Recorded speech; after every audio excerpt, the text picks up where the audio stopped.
Call the meeting to order. We'll begin with prayer and pledge by Commissioner Leininger. If you'll join me in prayer, please.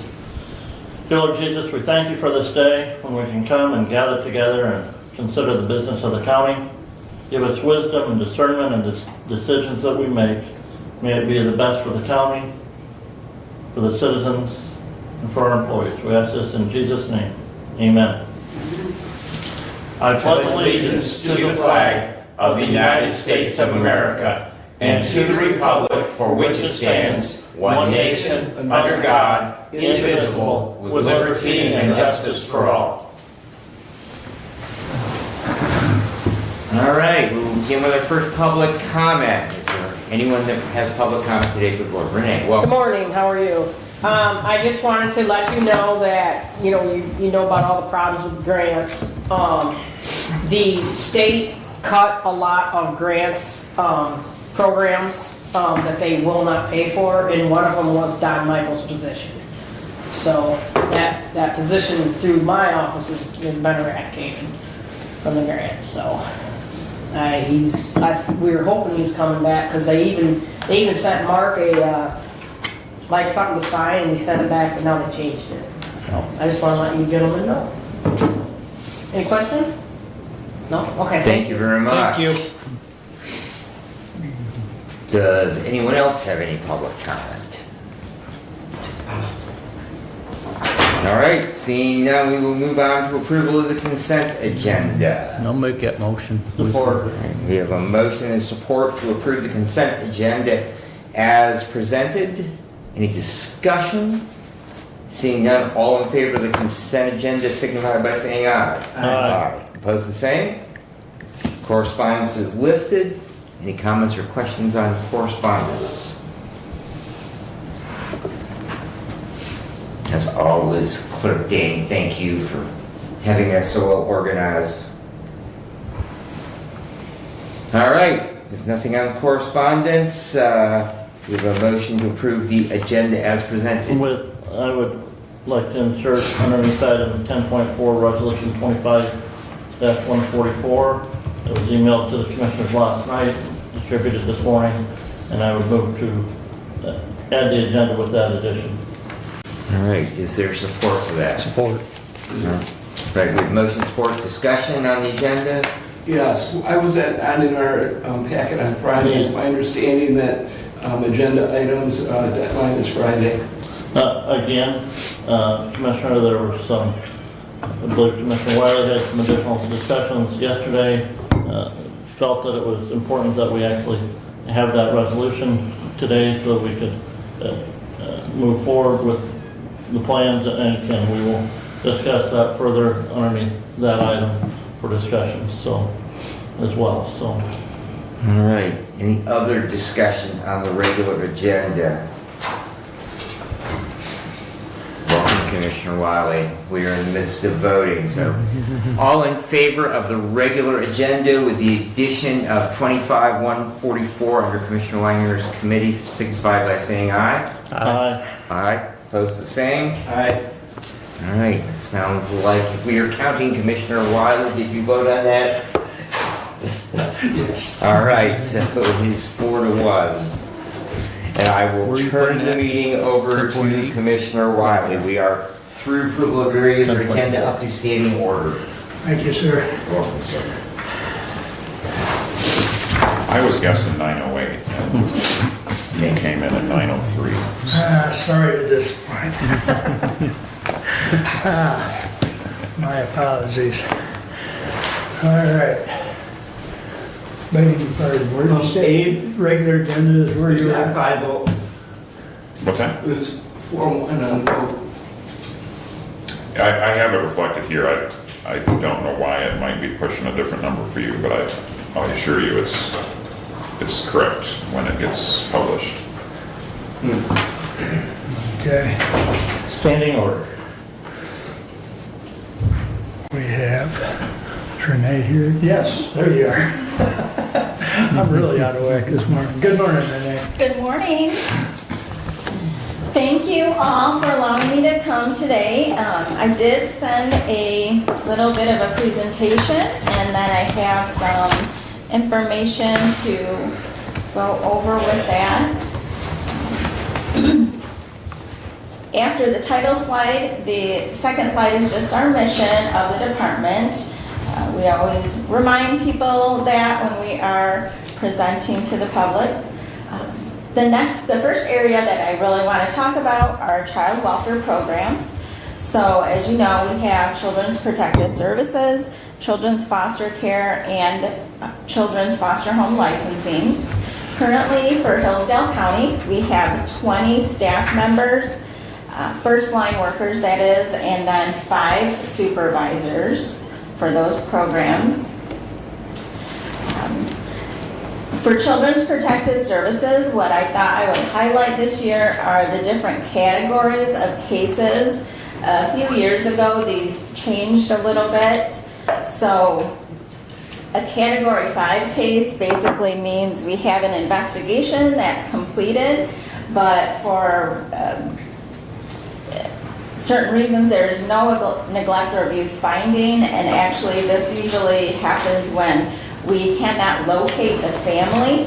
There are a lot of efforts that are required to be made by a worker to make that kind of finding. Usually we find out that the family is somewhere else out of state. You know, us being in a border state, that happens a lot. The Category 4 cases are when there's no finding of abuse or neglect, so a whole investigation was done, whatever was reported, and other types of abuse or neglect being considered by the investigator, but no findings of abuse or neglect happening in the home. A Category 3 case is when there are findings of abuse or neglect, but the risk is low, and we refer the family to community services, or we may provide some services and case management to them to help assure that the type of abuse or neglect, or any abuse or neglect, won't occur again in the home. Category 2 cases are more serious. That is, the risk of repeated abuse and neglect is higher. So we assure that we provide case management in those situations, refer the family to services, and then work with them for a period of time. Many of our Category 2 cases in Hillsdale County remain open for 6 months to a year. So we're working with those families to try to support them and hope with a plan that abuse and neglect won't happen again. And then our Category 1 cases are different reasons that we have to file a petition with the court. So when we file a petition, it does not necessarily mean that we ask for a removal of the children. Sometimes we want to just compel the family to work with services and rectify the abuse or neglect while children are at home. A Category 1 case could also be that there's previously or already a Category 2 case and the family did not voluntarily participate in services. So again, it increases that risk that abuse or neglect could happen again. For our Children's Protective Services cases in September, we had 121 complaints made regarding Hillsdale County families. So those are received by the department, and then 51 of those resulted in investigations. We confirmed 10 cases, confirmed meaning there was a finding of abuse or neglect. With those 10 cases, that was a total of 18 victims, so multiple victims in some of those families. And then we had 38 ongoing or open CPS cases during the month of September. Any questions about Children's Protective Services program specifically? Yes. Thank you. And these are very interesting numbers. Thanks for bringing those numbers. Can you describe child abuse? What is child abuse, and what is are the degrees, and what trips your trigger, and how do you categorize certain abuse as child abuse? So we deal with child abuse and neglect. Neglect is actually more prominent than abuse. So neglect may be physical neglect, meaning they're not providing for the children's basic needs, food, shelter, proper clothing, maybe. There's also medical neglect. So if a child has some circumstance where they needed medical treatment and the parent didn't provide it or assure that was provided, then that may be medical neglect. Our abuse categories are physical abuse, sexual abuse. So physical abuse would be an actual injury. So that is something that is beyond a red mark. So bruise, a broken bone, things like that are considered injuries to a child. Injuries would be something that would be, or abuse, injury that we would call abuse is something that is inflicted on a child by a parent or caretaker, and either intentionally or a reasonable person would have known that doing something to a child would have resulted in that injury. So we do get, oftentimes explanations that there is physical discipline that's administered to children that end up resulting in abuse based on the way it's defined in Michigan, because a reasonable person would have thought. When we work with families who use physical discipline, we talk to them about not using implements, belts, anything else, because those are usually the things that end up resulting in injury. There are also some other types. Now we have a kind of wider range in the past several years of abuse and neglect that we look at. Maltreatment is one, so that's a really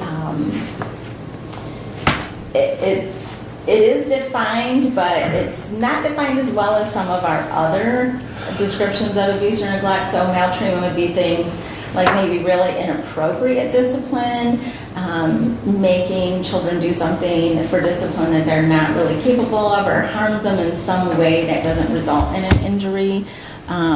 Things that could be demeaning, purposefully. So it's a little bit of a wider category, this maltreatment that we have now in the law in Michigan. So,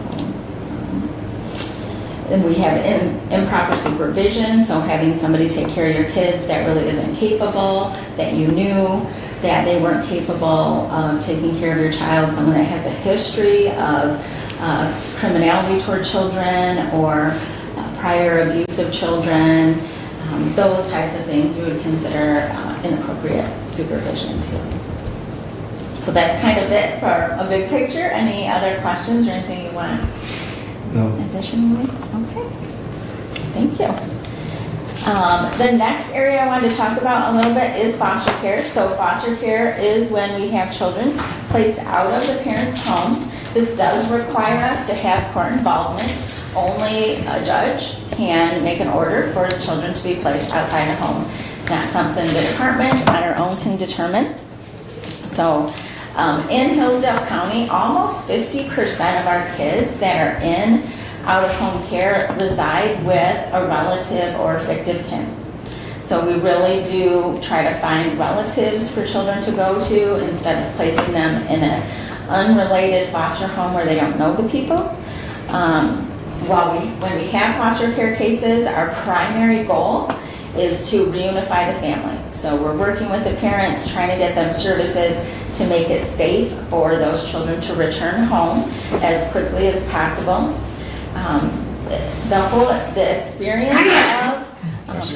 The experience of placement out of home in and of itself is traumatic, along with any trauma that children may have experienced because of the abuse or neglect. So trauma is a big piece that we are trying to treat with both the parents and the children. We find that many parents that we work with have experienced trauma of their own throughout their life, childhood and adulthood. So Trauma is an important piece of what we're working with families to mitigate. In September, we had 94 children in care. 86 of them were out of home, meaning the other 8 were already returned home or maybe lived in their own home. We have a couple of kids who are by law adults, but we still work with them. There were 27 of those youth were temporary wards, so they are the families where generally we're working for reunification. We did have 26 children who were committed to the state of Michigan, meaning that they're available for adoption. Most of those do have a goal of adoption. Some of them may have a different goal. We had 5 children at that time that were already in adoptive placement. When an adoptive order is signed, there are times where the court needs to continue to monitor that adoption for a period of time to assure that it is appropriate for the children. We had 2 kids that were in what we call young adult voluntary foster care. So those are those kids I mentioned. They're legally 18, but we are still working with them to try to make sure they get things they need to move into adulthood. And then we had 2 youth who were working with us in an abuse and neglect case, but they also had their own delinquency cases. So we call those dual wards. Any questions about foster care before I move on? Yes. Just a comment,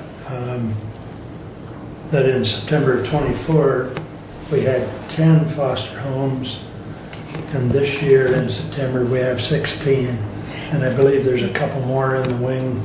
Yes, so you stole my thunder from the next slide, Mark. I'm sorry. That's okay. The next area is our foster care licensing, and foster care licensing is really been difficult since the pandemic. You know, it's hard for them to open up their doors, and then just with so much going on. So we seem to be coming out of that a little bit. And yes, so last year at this time we only had 10 licensed foster homes, and now we have 16. So it's still a small number, sounds like a small number, but it's a big increase, so we're very pleased with that. We have a number of homes in what we call the pipeline to get licensed. A couple of them hopefully will be licensed. We have one that I think was already issued license within the last few days. The other one we were hoping to get licensed in October. I don't think is going to happen, but should happen in November. So we're slowly creeping up there. And even though I mentioned about 50% of our kids are in relative homes, you know, we can never have enough foster homes because we don't know who's going to come into care. We don't know if we'll have an appropriate relative for them. And we would prefer to have choices of where we place children so that we make the best match for them and the family. So we have, besides our office that licenses foster homes, we do have other agencies that have licensed foster homes in Hillsdale County, Branch County actually being one of those, and Jackson County. Sometimes there are reasons people that live close to our county borders may choose another agency, or they may have worked with that agency because of a relative and now they've converted to a licensed foster home. We have a few private agencies that have licensed homes in Hillsdale County, Catholic Charities of Jackson, Lenawee, Hillsdale, and also Catholic Charities in Washtenaw County, Fostering Solutions, and Samaritas. So those are all agencies that have worked with families in our county. And they may have Hillsdale County youth, but they may also have youth from other counties that are placed in those homes. The next area that I wanted to talk about is our assistance payments. So these are programs that families get, cash assistance, food assistance, state emergency relief, and Medicaid. In February of this year, We, in Hillsdale County, our workers, actually, we started doing our business differently for assistance payments, and we work in what is called a geo group with Branch County. So Branch and Hillsdale workers in assistance payments work on cases all together, and they may be working on Hillsdale cases, they may be working on Branch cases. We have this system called Universal Caseload, and that the computer part of that system prioritizes our cases based on our policy, what needs to be done, and how quickly it needs to be done. So the workers work on whatever gets sent to them, so to speak, via that system. In Hillsdale County, for assistance payments, we have 15 staff and 1 supervisor. We have 4 administrative staff, so clerical people, if you were to come into the office, they would be the first people that you would see at the windows. And then I did include branch staff because they work on Hillsdale cases. So in Branch County, we have 13 staff, 1 supervisor, and 4 administrative staff as well. The next slide, slide 8, you'll see these are just Hillsdale cases, so these assistance payments programs and the information about it are just for families in Hillsdale County. You can see food assistance is our largest program. In October, I think I forgot to change the date. I apologize. This information would have been for August of 2025. That is the most recent compiled information that I was able to get. So our food assistance program, we had 3,024 cases, so that's an entire household, that would be a case. With that, that equaled out to 3,655 adults and 2,072 children, for a total of 5,727 people that were actually eligible for food assistance. Food assistance averages about $167 per person per month. So that's how, you would get to, our total amount that comes into the county during the month. For state emergency relief, so those are things like people who have a shut-off notice for electricity, gas, things like that. We had 49 of those cases, and a total payments were $22,788. That was 70 different payments that were made, 48 of which were energy cases. Our child daycare, you can see the number of cases, but I wanted to let you know also that equaled out to 203 children that have the families get some assistance to pay for their daycare. Let's see. For all of our programs combined, we had, and these are unduplicated children, so 4,879 children in Hillsdale County had some type of assistance during this month. And they may have had multiple pieces, so they may have been on Medicaid and food assistance, but that number is unduplicated children. And then of those children, 2,935 of them were age 10 or under. So we have really young families getting some of the assistance. Any questions about assistance payments?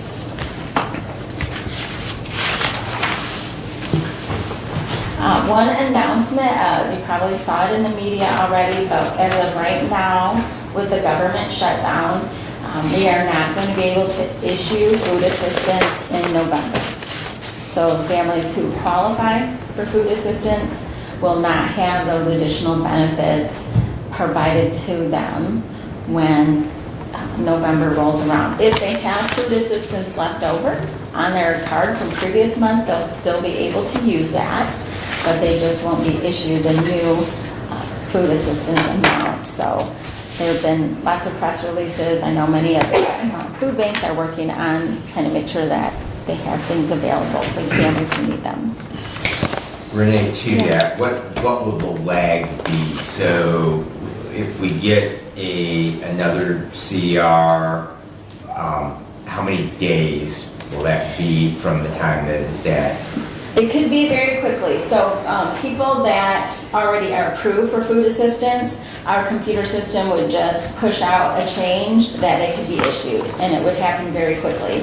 People that are applying new or have applied new and haven't had their application processed because of that, that would take a little bit longer, but it really can happen very quickly because right now, so to speak, in our system, we just have a switch that is saying don't issue it, and then that could be changed. And is your staff continuing to process those applications, or are they in limbo? In other words, if someone came in today and were to apply, would their application be processed, and then as soon as the program is funded, then those funds would be released, or are they just in limbo and sitting there until what's going to happen when the program moves forward? Yep, so if we have someone apply now, we will process their application as far as we can. If we have many people that apply, we have other things that they have to turn in, that they didn't turn in with their application, probably didn't know they needed to turn in. So we send them a notice about what is needed, and then we'll pend it. If they have everything turned in and they qualify, we would qualify them, and they just wouldn't get the benefit until it's available. Thank you. I think Brad might also be interested in this, if you want to touch on that. Okay, absolutely. So two of our supervisors were able to present at the recent Elephant in the Room presentation. And I think you were there, right, for that. So Riley Tillo and Megan Walters, who are two of our services supervisors, presented with Judge Stiverson about the need to address our overdose fatalities. The purpose of that is for us to learn, how did this happen, what happened, especially what they decided on our fatality review team that was created last year. So they've been working for about a year. They decided to identify people by name. So when they meet as a committee, they do identify who is the deceased person. The reason for that is because unfortunately many of those people have a history, either with our department, with another area like Lifeways, or even the criminal justice system. So for us to learn the most that we can about maybe what could have been different for that person in order to avoid the death, and certainly what impacts the substance use, and how could we maybe as a community provide some different treatment of that, different resources. So that is what they're working on. They've learned some things already just over the short time of 1 year. And some of the things that they talked about doing are increasing the availability of Narcan in the county. Now I know, we know, there's always some question about that, like are you enabling people? But the point of it is to avoid the death. So then we can assist people hopefully with getting treatment after that happens. And they'll be sometimes more amenable when you come that close to something happening that you didn't intend to happen. Then people become more amenable to treatment. We can look to help them get in treatment. So, and for us in our area, child welfare, and the reason that two of our supervisors are involved in it is because obviously that type of situation impacts children, whether they witness an overdose or they just know that their parents are using substances and how it impacts them. So we want to try to look at, if we've been in contact with a family before, is there something we missed? Is there something else we can do? Or how can we in general support the families and the children better as they deal with that trauma? So it was a really good presentation. The whole day was good. I don't know what your thoughts were, Commissioner Benzing, but I thought it was a really good day, a lot of really good information, and hopeful. Would you think that that should be done again in the future, that program? Oh, yes, Okay. I think so. I think people generally need to hear information multiple times. If you haven't experienced something like that in your own life, it's hard to make it sink in about how much it impacts people. So I think always hearing, and for us, me as a human service provider, we always have new staff. We have things change, so we're always trying to educate them on things in the community. So that for us, we'll always have people we want Okay. to attend. And we'll mention it to Chris, see if, because it wasn't a huge amount of money out of the opioid, funds, but it was well spent, Yes, yes. so. I think so.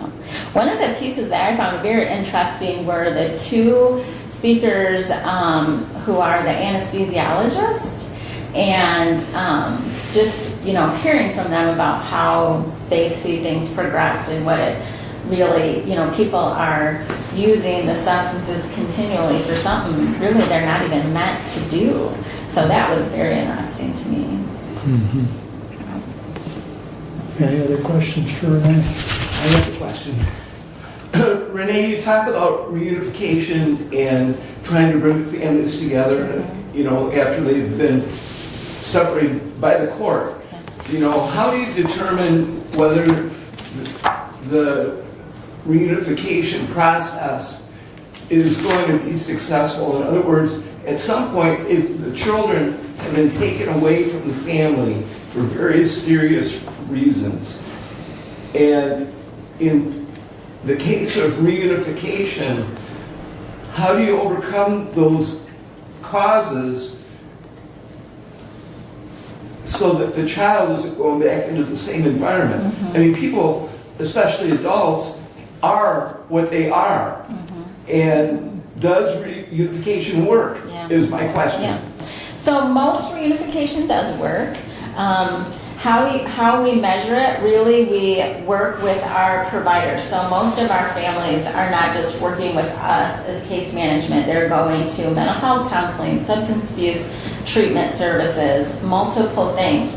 And we look at reports from those providers on how people are doing, our own conversations with people, and then we also do what we call collateral contacts. So people in their lives who, besides even our service providers, so maybe family members, friends who they are in contact with to find out, do we really think they're changing things? Does it appear that way? And we really push people to be in services that they can continue after we're gone, because that's really what's going to help people, or what is their support system that's going to remain, because our goal is to get out of their life, right? We don't want to stay in their life, they don't want us to stay, but they need to have a support system that's going to help them. In Hillsdale County, we actually have we call it reoccurrence. So not just even cases where children return home from foster care, but if we've had any kind of child welfare case with them before, and then they come back to us within 12 months, we call that reoccurrence. Our rate of reoccurrence in Hillsdale County is less than 7%, which none is good, right? Like, I'm not saying any, we don't want to have any. But it is good. It's much lower than the national rate. It's lower than the state rate. So what that says to me is that our staff is doing a good job of assessing the long-term risk to the families and helping them to put supports in place that are going to allow them to be successful. We certainly have seen families come back to us. Kids have been removed, is what we would call it, from the home. When I was a caseworker, I always told my families, try to really impress upon them, I guess, how detrimental that is. Like, if they come back, we're not spending the same amount of time working with you to get the kids back because you had this chance already. And so we need to decrease the trauma to the kids in that situation. There are families that do not get their kids back. Those children become available for adoption or go into guardianships with the people that they live in because of the serious nature, and they're just not able to overcome the problems. In general, we work with families for about a year for their children to be returned to them. Now, substance use is a big issue because it takes people sometimes a lot longer than that to really be at a place where they can safely parent their children in home again. So we'll, make recommendations to the court about extending time for people if we see them taking it seriously. Substance abuse is really difficult. People really have to change their lives. They have to change usually people that they're around, who they're hanging out with. Like, you got to change everything. Well, not only they had substance, he has a dependency. Yeah. And, the chemicals in your brain need to be changed as well, Yeah. which takes time for that to happen. It's not a 2-month, 3-month Right. process. It's maybe a 3-year process in order to make that happen. Yeah. So one of the challenges, just from an observation sort of point of view, is that if someone is not really participating fully in the programs, then they can't change. Yeah, and for kids, not quickly enough, right? I mean, kids, you think about, for me, I feel like time goes so fast now, but I'm an older lady. For kids, it goes, we have to get them back because it is, no matter what, like even if they're seeing their parents multiple times a week while they're in care, it's very different than living with them. The bond changes, and so we don't like them being out of care too long, or we'd like them to move on to some permanency because kids, as we know, respond best to consistency and security. So we have to be able to move on with them, give them that. Thank you. And I guess to go along with that, Doug, and Renee can certainly touch on this, probate court and Judge Bianchi can and do at times remove parental rights so that the kids can get in to a better situation. Yep. So those are the ones I spoke of that are committed to the state. Usually she commits them to the state, and then we help them find their permanent home. So. Thank you. Thank you again for allowing me to speak today. And Thanks. have a wonderful rest of your meeting and day. Yep, thanks for coming, Renee. All right. Lynn, your turn.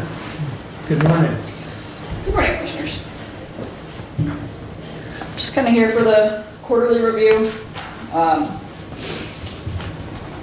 All of our paperwork was submitted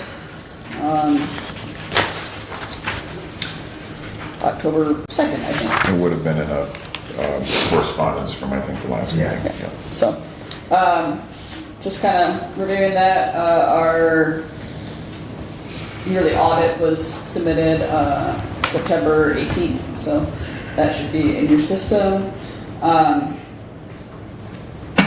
Still unable to find out what calls we've missed from our primary service area. I know Thomas is working on being able to get that report for us out of Central. So fortunately I don't have those numbers for this year. Our mutual aid calls were fairly steady over the last few months that we've responded to. Yeah, that's pretty much the update. In our service enhancements, we've been working on some new equipment. Just got new IO drills. Unfortunately, we were able to do that both through a grant and through a trade-in program, which was fantastic. We now have one per truck, so we don't have to switch them around to first out trucks anymore. Lots of community activity this year. I'm sure if you attended the fair, you saw us. We were there all 7 days. It was a really fun year, and I would argue a very safe year. There's very few incidents at the fair this year. Yeah.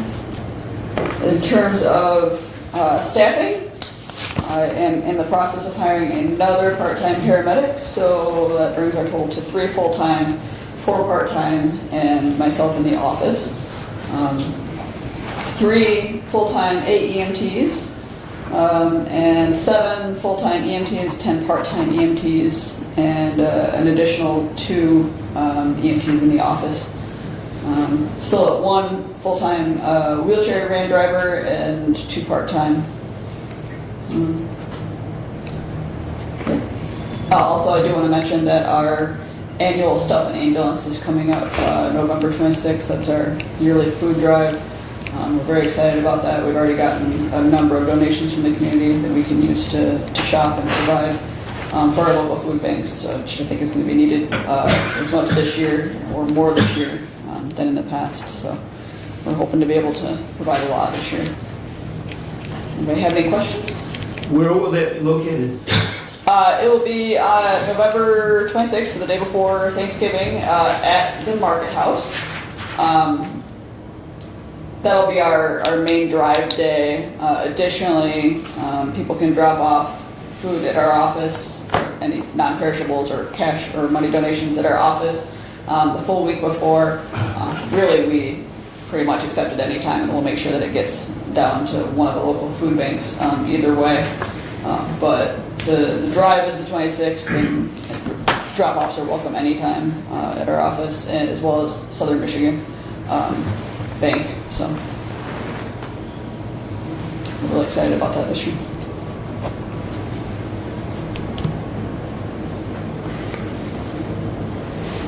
You guys are letting me off easy. When you want to just kind of share where we're at as far as creating new providers and recruitment. I mean, we've been, we're a couple years now and throwing a whole bunch of money at the idea. There's a lot of different programs in the state of Michigan, of course. If an individual doesn't already have some form of a degree, that I know a number of people are getting either EMT or medical for via that. So, interestingly enough, actually, at the fair, in lieu, I guess, or because the first aid cabin is now right next to our trailer, I did actually get to speak with a number of firefighters who were looking to get an EMT license and did not know that some of these programs were available. So we did kind of try to help them get set up with some of the plans through the state of Michigan, where if you do not have a degree, they will send you to school. EMT's a really good example of that. So hopefully we were able to produce some more applicants for that program. I know that Michigan Works has told us people don't even really try to make use of that money. So I don't know. I think some of it is that it's not a field that a lot of people are trying to get into right now, and some of it's just a lack of knowledge. They just don't know that it exists. I know that the state's thrown quite a bit of money at trying to get more providers. I don't have numbers on how successful that's been at the state level. I can tell you there's still just a massive shortage out there in the workforce. And some of the problem, I think, as well, is that just because you gain an EMT license or an AEMT license or a paramedic license doesn't necessarily mean that you're going to work in EMS. Of course, many providers work in hospitals or clinics or other settings, which generally does pay a little more and is a little more stable schedule. So a lot of people go that direction, which is great, but it doesn't necessarily help our local workforce. So I can't say that I've seen a huge change currently in what the state has been providing, at least in our area, but I don't have any numbers from the state on how successful it's actually been. I know we are currently sending one of our people to medic school on scholarship, so hopefully we can get another paramedic with that. And we have additionally 2 other in paramedic school currently who are going through scholarships from the college that they're attending. So people are attempting to advance, but it is a little bit of a slow process, and it's not quite keeping up with the demand, unfortunately. So, does that help answer?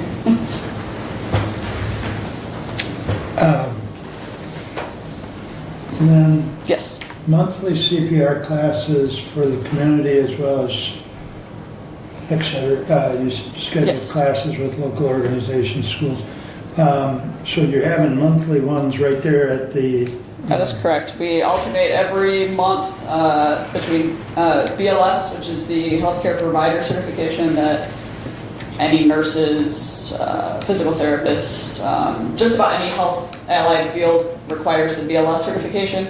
And then on the other months, we offer Heart Saver, First Aid, CPR, AED, which is more a community-based class that, would be babysitters. A lot of the factories require it. It's just a really good all-around class for just about anybody. So. And how does someone find out what the date is on that? So we advertise on our Facebook page as Okay. well as readingemergency.org. We've got all of our CPR classes. You can register. You can see the schedule. We have relatively good community turnout. We also offer the test out process. So if you go to the American Heart Association, you take the online course. In order to get your card, you still have to test out your skills. We do offer that as well. So we see a lot of people that choose that route because it's fast and works with their schedule. So. Okay, good, thank you. And you're not doing ACLS, right? No. I would like to at some point, but we are not currently that level from American Heart Association at the training center. Someday I would like to add ACLS and PALS. Any other questions? You're a lot more convenient than having to travel. It really would. I agree. It's on my list.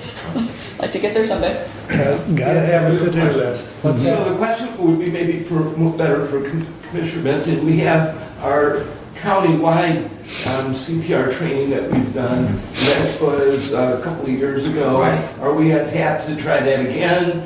Where do we stand and who can do that? We have looked in, we can do anything from an online is acceptable to doing American Heart. So the big problem with American Heart is it's more expensive, pretty honestly. Because AHA, they get their cut out of that deal. They kind of And, run so the. you got to pay for the cards. Yep. So even if you have volunteer instructors at no cost to the county, you still got to pay for the cards. So we did put some money in the budget this year, and I have been working with our emergency management director because that is actually tasked as part of his job description, and he has been trying to figure out where we are currently at in a roster.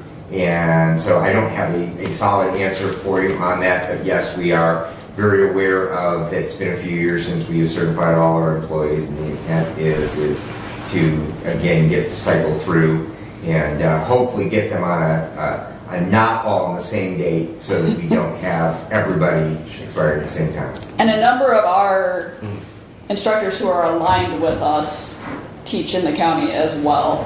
They don't teach for us specifically, but they're aligned with our training center. So, the Sheriff's Department has their own people that teach their classes, for instance. They're aligned through our training center. They get their cards from us, but they do all of their own teaching and whatnot. But certainly get a hold of me and I can, get you a quote for any training that you might need to. So. Any other questions? All right, thanks you, for the guys. report, Ron. Have a good day. You too. All right, moving right along, Kevin, you're up first. I'll give you my resolution first. Resolution 25-136 to the Honorable Board of Commissioners. We authorized payment of $125 to Human Services Network of Hillsdale County for annual dues for the 25-26 year. Support. Moved and supported, any discussion? I just wish some of the other organizations we belong to were as reasonable in dues as this one is. Well, my only comment is, and I think our NBHHS, there's some other entities within the county that also pay dues, and they just need to make sure that they don't pay the full 125, they need to make sure that they pay the reduced amount, which is, what, $67, $80. It's It's less. half of it, Yeah, I believe. $67.50, so. Any other discussion? You want a roll call? 6250. We will.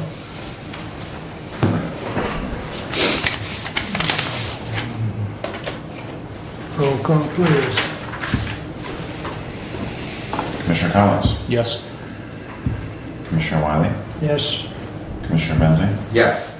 Commissioner Leininger, Yes, Commissioner Ingles. Yes. Passes 5-0. Please continue.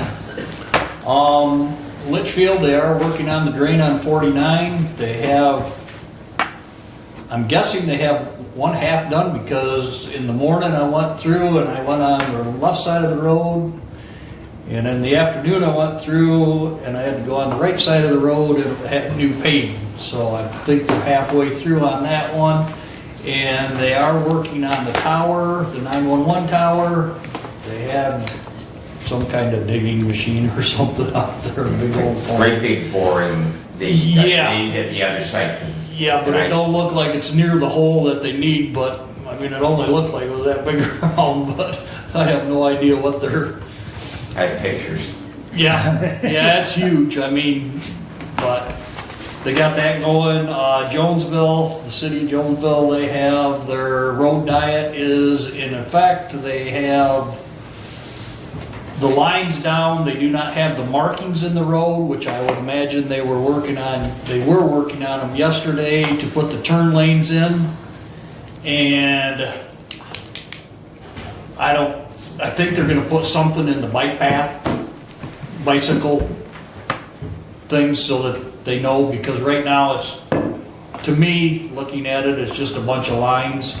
And I did talk with the mayor yesterday about it, and he said there is something going down the middle of it, or the middle of the bike lanes to designate it as that. Because right now it's like 4 lines and then the parking area. If you're a bicyclist, you understand it. If you're not, it's a lot of lines. Yep. And, but what I did it's- notice, but it it's- seems and like it's- it's got a lot of extra room for those that are parking to open their door, which is a A whole positive, I lot. think. And Yeah. it'll be nice once they get the marking down there, because I did see some cars yesterday when I went through Jonesville, thinking about trying to go to the Yeah. right-hand side because they don't really know.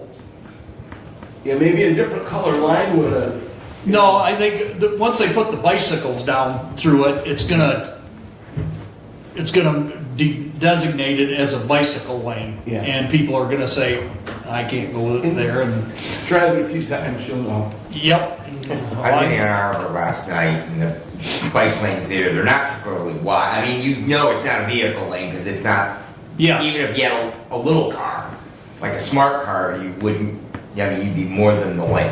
And see, the problem with, the difference with this one is, it has your yellow line, it has your turn lane, your yellow line, then it has a white line, then it has another white line. Has a gap. Yeah. And then it has another white line that's the bike path, Yeah, and then it has another white line.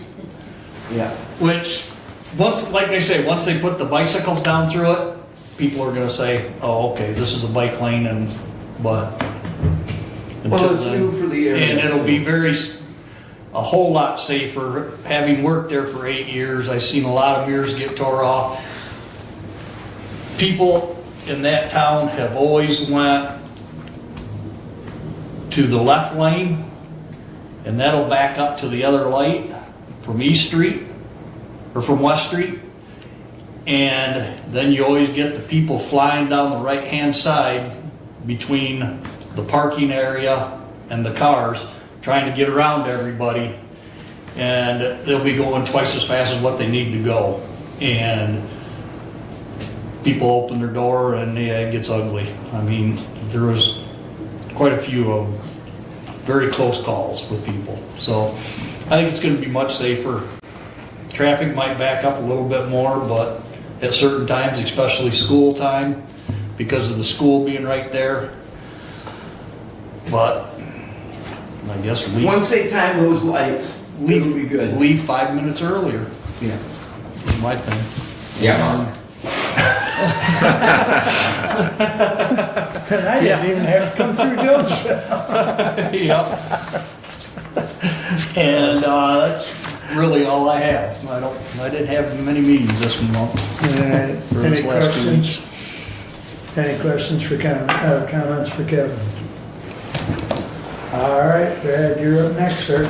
All righty, we will begin with my action item. Introduce 25-137 to the Honorable Board of Commissioners. We, your Public Safety and Judiciary Committee, recommend the Hillsdale County Board of Commissioners adopt the following county policy regarding the retirement of K-9 officers in service to the Hillsdale County Sheriff's Office.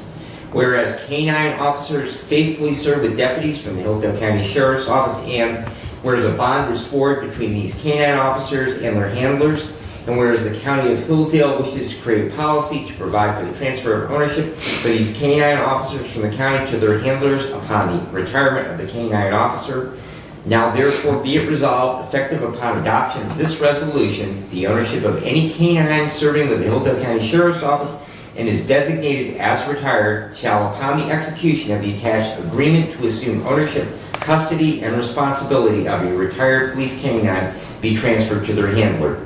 In the event the handler wishes to decline assuming ownership of the retired K-9 officer, the K-9 officer shall have its ownership transferred to an appropriate K-9 service dog organization. Prior to the transfer of ownership, said organization shall execute the attached release of liability, which is the same as the agreement to assume ownership, custody, and responsibility of the retired K-9 and police K-9. Be it further resolved that any Hillsdale County retired K-9 officer whose owner resides within the County of Hillsdale shall have the fee for its annual dog license waived for the remainder of the retired K-9 officer's natural life in honor of his dedicated service to the county, and I would move for adoption. Support. Thank you. Just a little background on this. One of our K-9 officers brought to Mark's and my attention that we currently did not have a policy, and while that probably best intent would be, and we have not had any issues in the past, but since we have returned, since under the leadership of Sheriff Hodshire, we have once again have K-9 officers serving with the department. They felt that it would be a good idea that we had a formal policy in place by the county and passed by this board publicly, and so therefore that was the impetus behind this. I will add that I did reach out to a person that I've known for a number of years who is with Houston, Texas PD. He is a trainer with their K-9 division there, and he provided some information. We did submit this to Mr. Thompson, and therefore the document that you see was prepared by him. The $1 consideration is basically to make us compliant with case law in Michigan. So basically, we can then say that we are not warranting this animal when we transfer ownership, but there needs to be some form of consideration, and thus the dollar fee for that. There is no other reason other than it just satisfies what we need to create this contract with whoever would be taking ownership of that. And I would be happy to try and answer any questions, but hopefully that provides the background and why we have this before us today. I guess I would just add that this came up during our negotiations with the Sheriff's Department, and hence the follow-up. Correct. Can I ask, did Sheriff get a hold of you? I talked to him yesterday. He was concerned about the dollar because he wanted it to make sure some of it came from grant funds, so I don't know what that. Yeah, and again, you know, in conversation with our attorney, it really does not, we don't even have to, okay? Basically, there has to be a consideration as part of the contract. Yep. So. Any other comments or questions? Just the only comment, I want to make sure that we're waiving the fee for the license is still required. License is still required. That is statutory requirement under the laws of the state of Michigan. So we are simply saying that that canine officer, they will still need to make an application, but we are waiving that roughly $15 a year annual fee for whatever life that canine officer would continue to live after their retirement. Some of these dogs, they could be injured in the line of duty when they're 3 and still be a healthy and very well cared for animal, and live as any of us who have larger dogs. They have a 10 to 12 year life. Some of the other dogs, they might be 9 when they were younger. So it could be anywhere from a couple of years to 9 or 10. Okay. Any other comments?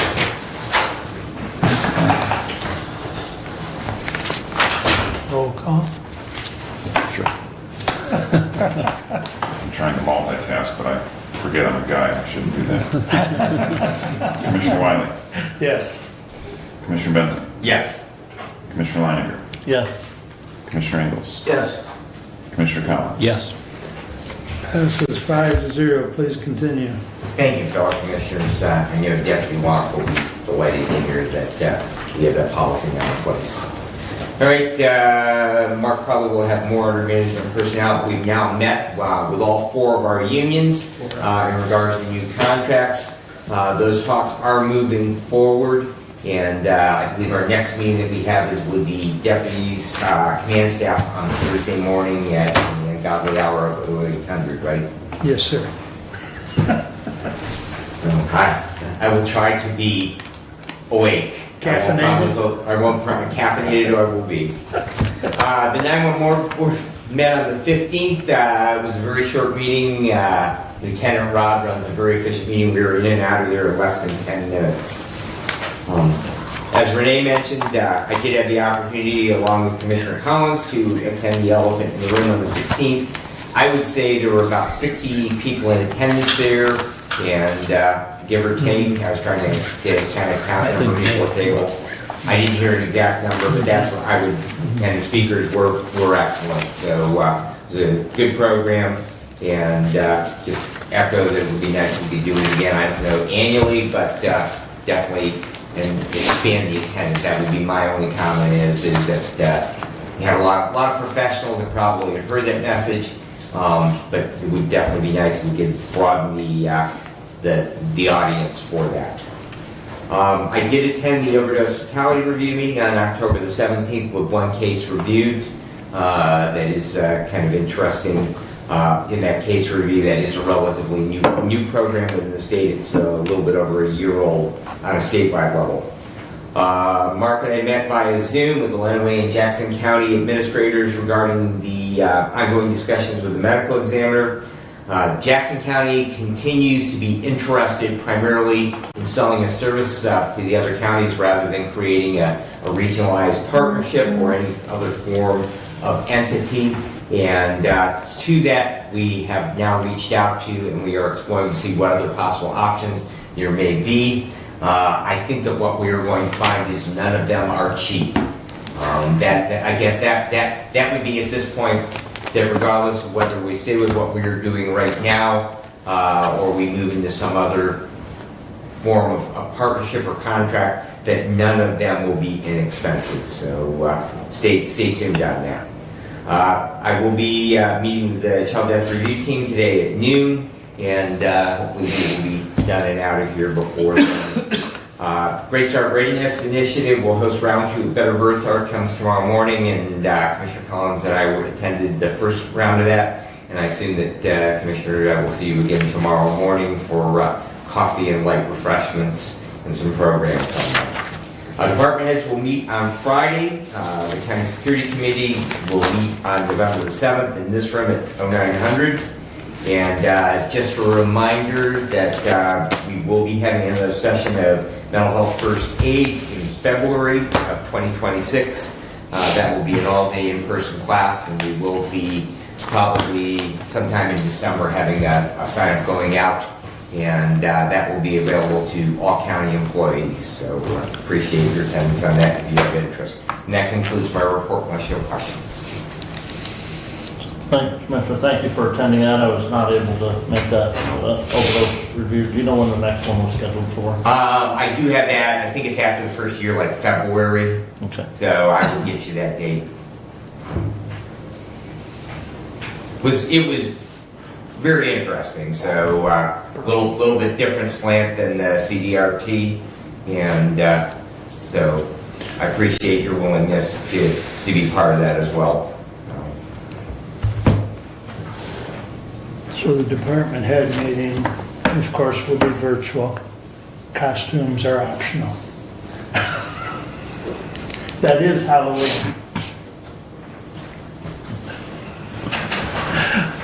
So anybody that dresses up as a ghost, we may not be able to see them, right? That's right. That's right.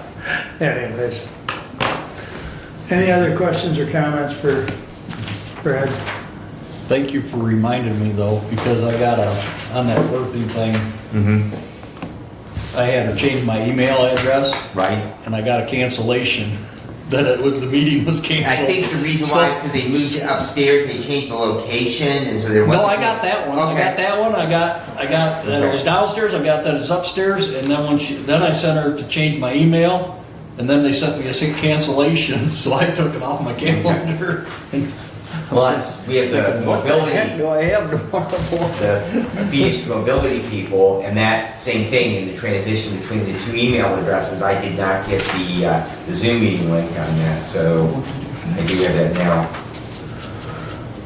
Oh, for this community action? No, for the Phoenix mobility people. Oh, you did get that? Yes, I did. So, That's but tomorrow at 1300. Yep. Yep. Okay. I will be there tomorrow morning. Okay. I'm gonna put it in there. Shannon will be there too, right? Exchange of information. All right, anything else? Moving right along, Brent, you're up. All right. Have a fun-packed day with lots of resolutions and Yeah, you're hogging all the, no. Resolution 25-138, the Honorable Board of Commissioners. Whereas Michigan compiled law 211.36 requires each township clerk to submit to the county clerk on or before September 30th of each year all statements authorizing money to be raised in the township by taxation for the township, school, highway, drain, and all other purposes as authorized by law. And whereas Michigan compiled law 211.37 requires the County Board of Commissioners to approve apportionment at a session held no later than October 31st annually. And whereas the County Board of Commissioners have examined the documents and records submitted to the board that show the number of mills to be levied for ad valorem taxation in the several townships for school, highway, drain, township, and all other purposes as authorized by law. And whereas the apportionment approved by the County Board of Commissioners for 2025 will be the official authorization for its 55 taxing authorities within the county to levy property taxes in 2025. And whereas the proposed current apportionment, if approved, will provide final authorization for the levy of property taxes upon which taxing authorities depend. Now therefore be it resolved that the attached 2025 L 4402 showing the millage levy for the various taxing authorities in Hillsdale County for the 2005 tax year is hereby approved in accordance with Michigan compiled laws 211.36 and 211.37. And be it further resolved that the several supervisors be authorized to spread on their respective ad valorem tax rolls and special act tax rolls the millage rates specified in the attached L 4402 for the purposes as authorized by law against the taxable value of properties in each township and villages in the county. And be it further resolved that the several supervisors be directed to incorporate in their township, city, or village rolls the drain tax at large taxes chargeable against their individual township, city, or village. Also spread the special drain tax assessment and lake level tax assessments against the various descriptions as submitted by the County Drain Commissioner and approved by the Board of Commissioners at the October 14, 2025 meeting of the Hillsdale County Board of Commissioners. Respectfully submitted and move for adoption. Support. Who supported that, please? I or Kevin, either way. And You decide. equalization. and- Brad got it. Mr. Wheeler is here from the Equalization Department. If you would have any questions regarding this, I will say one question that I did ask him already. And for clarification, Wright Township has a millage issue on the ballot next week, Tuesday. And if that were to pass, we would have to amend this apportionment form to reflect that millage and that it would be levied here in 2025. So, Mr. Wheeler, I don't know if you have anything else you want to add about it?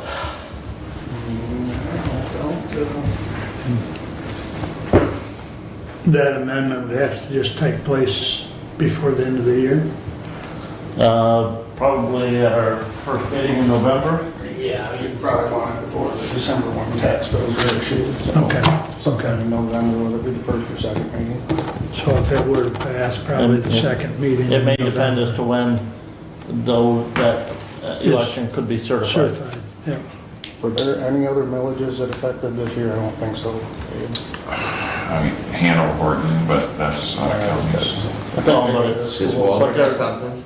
No, but Hanover, Horton, there are some Yeah. properties in the county that Right. would be affected, so. But I believe Wright is the only one that affects the 2025 taxes. So But yeah, the Hanover, Horton was to be effective next year though, right? I would have to look at the language, I don't know. No. we'll make Yeah. Okay, one for sure if it passes. sure, okay. Appreciate that. Any questions for that? And that is a roads millage in Wright Township, for those of you. Okay, Yeah, and that is a renewal from Okay. previous one. So okay. I just heard on the radio this morning that there was a vote down that way next week, so. Yeah, technically, the law provides for anything by December 1st, but I don't believe we have any December villages coming up, so. I think, take back the votes off on that. Any other questions or comments? No? Thanks, Nick. Well, don't go too far, Nick. Roll call, Sitting please. right there. Yeah, he's in position. Commissioner Benzing, Yes. Commissioner Leininger, Yes. Commissioner Ingles, Yes. Commissioner Collins. Yes. Commissioner Wiley. Yes, passes 5-0. All right, resolution 25-139 to the Honorable Board of Commissioners. We authorize adopting the attached updated Hillsdale County Equalization and Land Information Price List effective January 1, 2026. This price list replaces the one previously adopted in resolution 22-127 by the Hillsdale County Board of Commissioners on November 8, 2022. Respectfully submitted, and I move for adoption. I'll support that one. Kevin's got I'm seeing two. I got the last one. There you go, there you go. Thank you, gentlemen. All right. Go ahead, Brent. Mr. Wheeler has brought this to the Budget Committee, talked to the Budget Committee about this, and we brought it forward for updating on that price list for the general public prices for anything that they would need from the Equalization Department. I don't know if Mr. Wheeler wants to talk specifically about some of those things that were changed in that, but Yeah, there's just a few changes I recommended. We review this every 3 years roughly. Most years we change something because we usually have some updated area imagery available, so.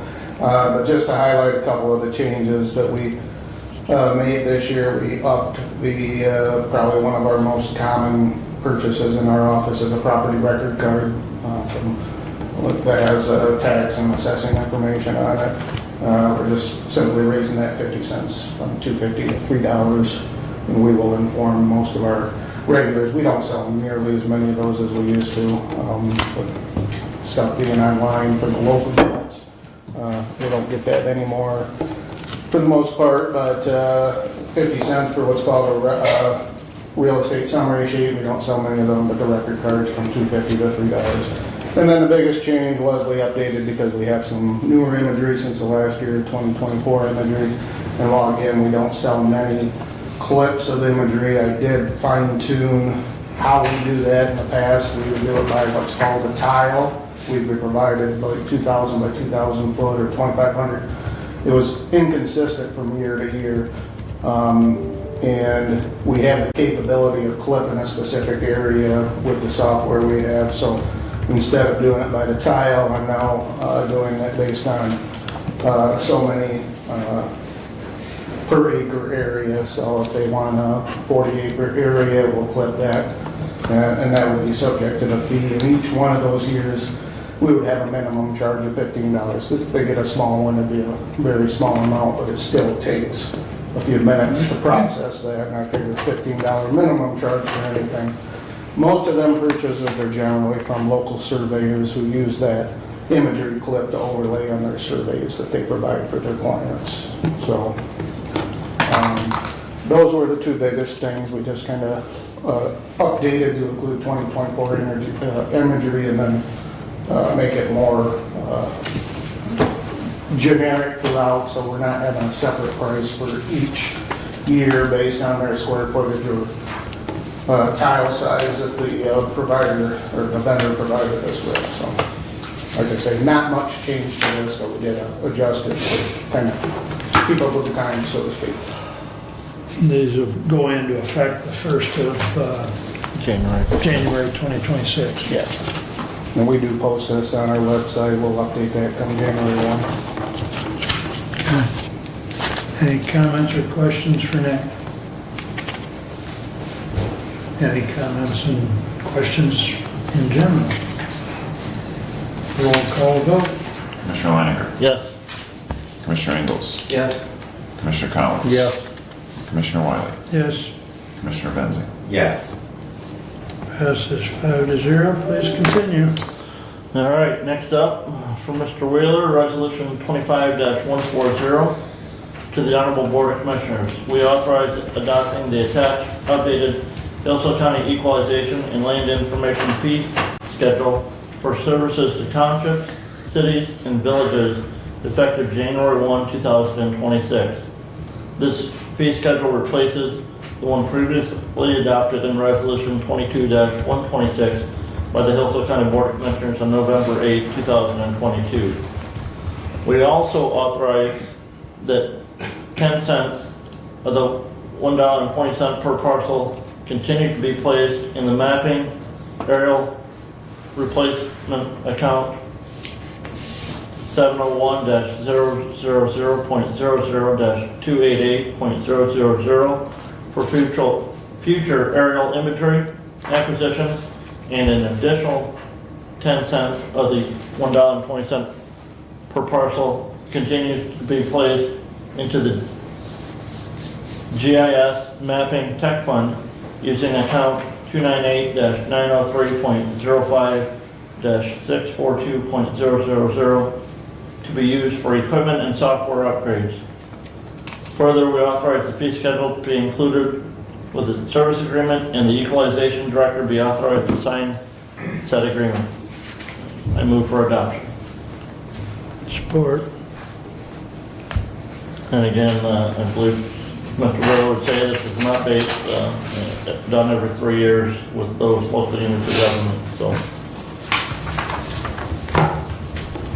I do think it's best to kind of dive into this one a little deeper because it is, some would say, a significant recommended increase well, first, we currently, for when we print tax bills, we charge 50 cents per parcel. We're proposing to update that to 75 cents, so 50% increase. So there might be some pushback when this comes out, so I want you as commissioners, if you approve this, to be aware of that and be prepared to answer questions at the local level. I mean, I obviously will do the best I can, but you guys are kind of the ground troops that go out to these meetings and hear the complaints about people like me, I suppose, so. It won't be a problem till you send them a bill. That's when we'll hear about it. Yeah, well, this gives them plenty of opportunity. Like I said, we'll send this out shortly in the next week, so they can try to get it on their agendas before the end of the year. I think most townships don't set their budgets until February, so gives them a month or two to plan on that and decide do they want to continue with the services at the county level or seek other services. The other thing that's a note to point out is we are recommending that 10 cent per parcel. Yep, that was 5 cents and is currently 5 cents a parcel. So for each of the aerial photographies, escrow, and the GIS tech fund, those will be basically double. So essentially the 25 cents we're proposing, 10 cents of that will be going to something that the local units do benefit from. So kind of cushions the blow a little bit. Early on in my career, we had to go to the local units to get funding to assist with those imagery acquisitions, and we haven't had to do that in recent memory because commissioners of the past have had some forethought and planning to set money aside as we sell product or like here, if the local units pay the county for services, we set some of that aside. So it's not just going into the general fund of the county. So I did want to point that out, that that kind of cushions that blow a little bit. So, but that is, and then a couple other things like folding services. We used to fold tax bills. It's a very nominal fee, that we're proposing going up from 2.5 cents per parcel to 3 cents. So most of that's going to be a couple of dollars increase to that. So I don't think that's going to be a deal breaker. But I do want to stress that, this is somewhat of a significant increase to the tax bill printing twice a year. And I do have a spreadsheet here for you that kind of shows each local unit and what their impact would be. I'll provide that to you later so you can have that information so you know when you go out there that, this is going to be the increase to the local units that you represent. So. Is there, if I heard you correctly, they could seek another entity to Yeah, print we up? have 3 units in the county already that do not have us, so they will not be impacted. The way they're structured now, they do sign up for our services outside of tax bill printing.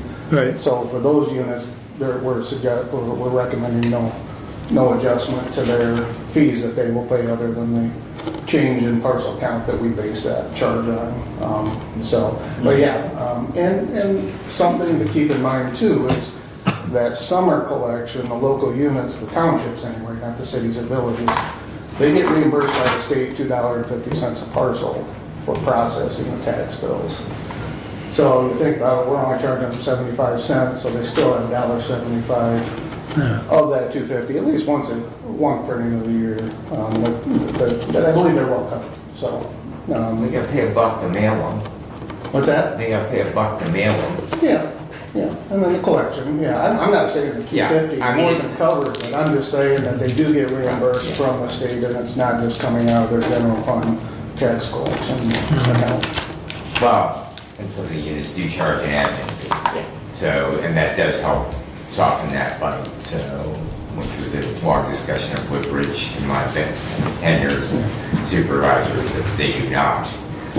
But, that's one of the things that, especially for small units, that going back to when we went to collecting property taxes, was that there was a additional significant burden placed on those small local units, those treasurers having to prepare and mail out and collect It's effectively a for full-time job. $2.50 parcel. Yeah, it's effectively a full-time job for Yeah, most yeah. treasurers anymore. And to Commissioner Benjamin's point, on that administration fee, local units can collect up to 1%. All but I think 3 of the local units in the county do collect that 1% administration fee. Go ahead. So what is the revenue? These are the fees that are charged. What is the revenue generated? Overall, or the Well, suggested increase? we've just passed one and about to pass another on the price list, it occurs to me that that would be a worthy question. And the same for the fees for cities, townships, and villages. Well, the fee is the 25 cents per parcel increase to the tax bill. What's the total? Dollars. Yeah, Unknown yet, Commissioner, because we don't know if, historically. Right now, this increase overall, when you take out the, what's set aside from that, essentially 50 cent a year increase, so 2 times a year, 25 cent, 50 cent total increase. Estimated based on previous parcel counts, that would increase what we're receiving in revenue by a little over $9,000. Increase, but Yes. what is the total with the increase? Total with the increase is just over $70,000. Okay, that's what I'm looking at. Yeah. And so that would be the fee generated through cities, villages, and townships. Correct. On the other fee that we just passed, what are those dollars? Any idea? It's not gonna solve the county's budget problem. But what's the number? I'm gonna guess a couple $100. Okay, thank you. And don't hold me to that, please.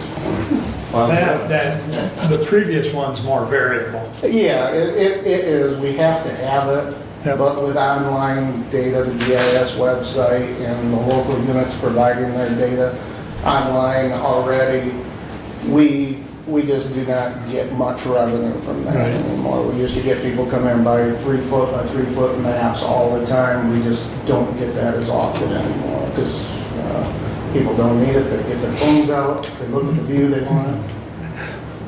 So, Thank you, that answered my question. and for those of you, Litchfield City, the city of Hillsdale, and Somerset Township are those entities that currently do not use the county for printing of their tax Adams bills. Township. we still, okay, that's a good question, because we still process the tax roll. We just provide them with the data then to send to their printing service. So they still pay us. They will be subject to this if they choose to do that. And that's a good point to keep in mind that if the local unit does not want our tax bill printing service, so goes the tax bill processing, the tax roll processing, because that is the big majority. That's where we, basically say, we give you this, we're guaranteeing it's good. And if it's bad, we're gonna not only pay to reprint those, but probably resend those out if we make a mistake at the local level. So we're bearing a lot of responsibility. So just sending it off to the printer, that's the easy part. Okay. Thank you. Okay. Anything else? Roll call, please. Commissioner Ingles, Yes. Commissioner Collins. Yes. Commissioner Wiley, Yes. Commissioner Benzing, Yes. Commissioner Leininger. Yes. Passes 5-0, please continue. Okay. And we inserted here Resolution 25-144, I will read that now. To the Honorable Board of Commissioners, we authorize Hillsdale County to join West Michigan Health Insurance Pool effective January 1, 2026 for the purpose of providing health insurance plans to eligible Hillsdale County employees.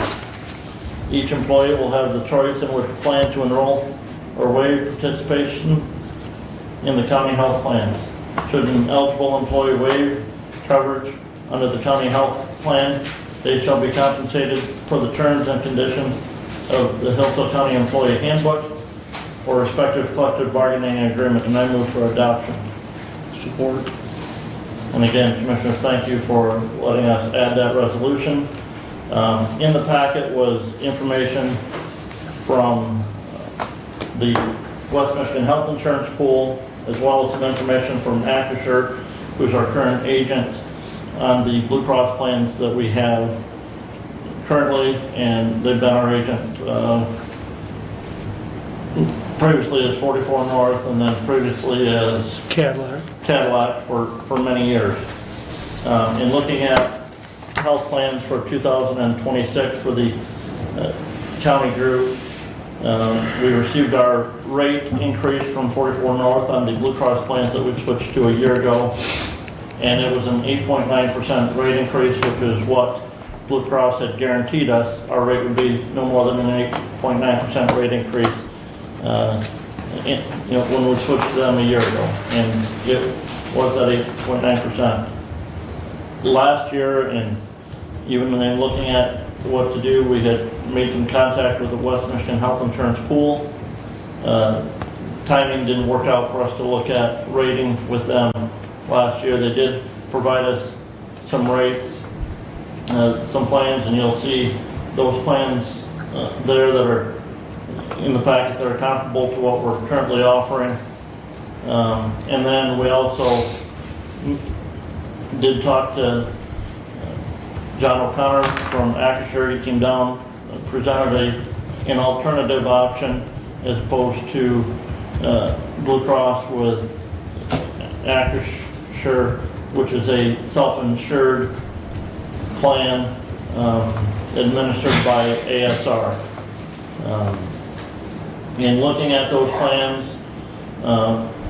both the Acrisure plan and the plan through the West Michigan Health Insurance Pool, the base plan that we currently offer and has been required in collective bargaining agreement contracts in the past has been an HRA plan, health reimbursement arrangement plan, that has a $5,000 individual deductible and a $10,000 family deductible, but those are reimbursed back down to $1,000 and $2,000.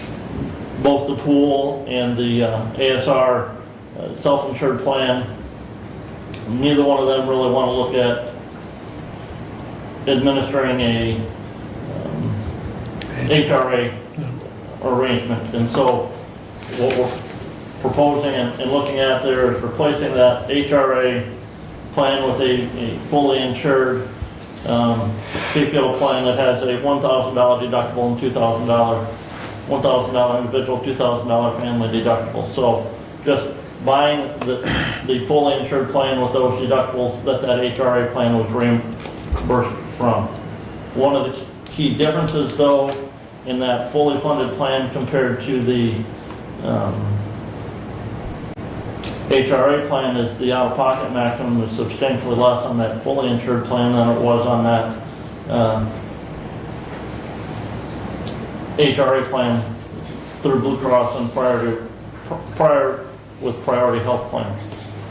The other thing that we would do is the next plan that we looked at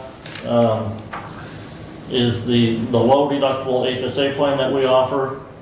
When the county first offered that HSA plan, I believe it was in 2019, it started with a $1,400 deductible. And that plan, because of IRS dictates and mandates over the years, saw a deductible increase every year. This year that plan has a $1,650 deductible. In 2026 it was going to a $1,700 deductible. In looking at plans, looking at prices, we had both John and Chris, who was the representative from the West Michigan Health Insurance Pool, look at changing that to a $2,000 deductible HSA plan. And in doing so, we also looked at changing that HSA contribution from the $1,400 per individual and $2,800 two-person and family that we're currently making to the $2,000 and $4,000 to match up with that deductible. And that option was actually cheaper than the $1,700 deductible plan and the $1,400 and $2,800 contribution to the HSA. And so that's why further down we've got a resolution to adjust that HSA funding with the basis that we're going to be switching to a $2,000 deductible HSA plan. Both of those plans also have a lower out-of-pocket maximum than what the current Blue Cross plan that we have in that market does this year. The out-of-pocket maximum, I think, is 4 and 8 on those currently, and so here we're looking at that at 3 and 6 for an individual and family. The next option there is comparable with the high deductible health insurance plan on that HSA that we have now, which is a $6,350 deductible for an individual and $12,700 out-of-pocket max for a two-person or family. Looking at the rates, and all of these rates are currently cheaper than where we're at this year. And I forget, Derek, I don't have that total saving for the year, but you can see from the one Excel spreadsheet in there, as far as the general fund, the West Michigan Health Insurance Pool is a combined about $53,000 less to the general fund than the proposal from Acrisure for a self-insured option.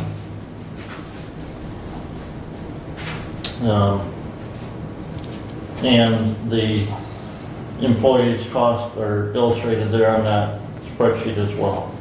And that's on a per pay, and for 2026, that would be on a 27 pay schedule. So you're looking at the, I'm looking at the spreadsheet that Derek prepared, for the pool rates. both of them. Well, yes, but I'm just saying specifically the pool rates is along the bottom of the page and is indicated by single, two-person, or family employee per pay with 27 pay periods. Right. But, Mark, I'm looking at this sheet here, and it has Do we the, have that? Yeah, Yeah. that was in the packet. Yeah, it's in there. It's the first one. First one, yeah. Okay. Health insurance options. That's the self-funded option. Additionally, the pool has priority and Blue Cross as carriers that they can offer. And if we go to the pool, we would also include an option for the employees for a priority health plan as well. That plan would be a little different than all of the three that are, it would be an HSA plan. It would be a little different than the three that are here. It's actually a little cheaper than that $6,350 plan. Currently, we offer two plans that are that $1,650 deductible. One of them is a PPO, one is a Blue Care Network HMO plan. The pool doesn't work with the HMO, they just do the PPO plans. And so we're actually giving a broader network, and the rates illustrated here are is if everybody enrolled in the current plans stays on the same plan that they're on right now. So if everybody that's on that low deductible HSA moves to that same lower deductible HSA here, whether it be the pool or staying with Acrisure and their self-insured funding option. So with that, I want to back up on that. There's three plans listed in your packet under the self-funding. And one's a PPO and the other two are HSAs, correct? Well, but they are all PPOs. The provider Okay. network it's a preferred provider organization, provider network. So Right, but I guess my point is two are HSAs and one is is not not. as HSA. Correct. Going to the pool, we would have, how many plans total? We would still have 4 plans because we would have the 3 Blue Cross plans and 1 priority plan. Okay. And 3 of those are HSA plans, and then the one is a non-HSA plan. Thank you. The option 1, in essence, on both proposals is a non-HSA plan. Thank you. The Because we have some people that don't want the HSA, and for whatever reason. I know, well, Or and- some of us are aged out. And to be correct, there are some limitations on HSA funding. Those limitations need to be explored with each individual tax counselor on that. Because you may be able to be, you may be able to buy a HSA qualifying high deductible health plan, but for certain circumstances, you may not be able to contribute to an HSA savings account. Right. But I would say, you know, just looking at those plans, that second option, you know, whether it be through Acrisure or through the pool, that HSA option 2, if you're an individual, if you're going to use care, that plan has a $3,000 out-of-pocket cap, and option 1 has a $4,500 out-of-pocket cap. So option 2 would save you, if you fully utilize your plan, $1,500 a year. So which plan do most people take Well, currently? Are they in option 2 or option 3? Commissioner, if you look at that spreadsheet there, you will see where it talks about, just below where it talks about the illustrated monthly rate, monthly cost. There's above the gray shaded area, the yellow area there, it gives you single, double, family, and there's a number. So option 1, we currently have 34 employees enrolled in option 1. And it gives a breakdown 13, 8, and 13. We have 53 in that option 2. We have 9 in option 3. Understood. The other thing with the, Another question. okay. With Acrisure, with option 1, Acrisure or ASR has an agreement with NAMI, and NAMI is a entity that works with hospitals, medical providers to meet with them, and if patients come in who are covered through a ASR reimbursed or ASR plan, administered plan to a NAMI facility, they would see little to no out-of-pocket cost for any care that they received. Commissioner, one of the things that was learned yesterday with some employers that have switched to that plan, they're actually seeing their cost increase than on the renewals on that, because they're seeing potential increased usage by their employees underneath that plan. You know, so that is something though that we looked at. You'll see that on option 1 from the West Michigan Health Pool, it says NAMI, and then the HAP PPO. And again, that NAMI would be if they went to a participating provider. Hillsdale Hospital is a participating provider. Some of the doctors in Hillsdale County are participating providers underneath that NAMI, not all.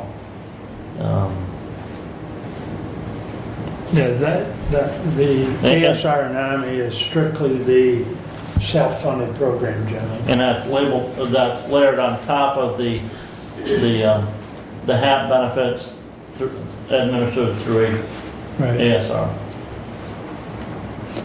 So I see NAMI with the self-funding option with Acrisure. I do not see NAMI. It is not. It's not an option with the pool. Correct. So my question on the Blue Cross, we do not see numbers from Blue Cross, Okay. unless I'm mistaken. No, I don't know where to look. They're not here, Commissioner. Because they're not currently built into the budget, because 8.9% increase, we're exploring 2 options. I mean, it's pool an or the option, self-funded. Commissioner, and I forget if that was on. That's on the exhibit. I think they're listed in the exhibit 1.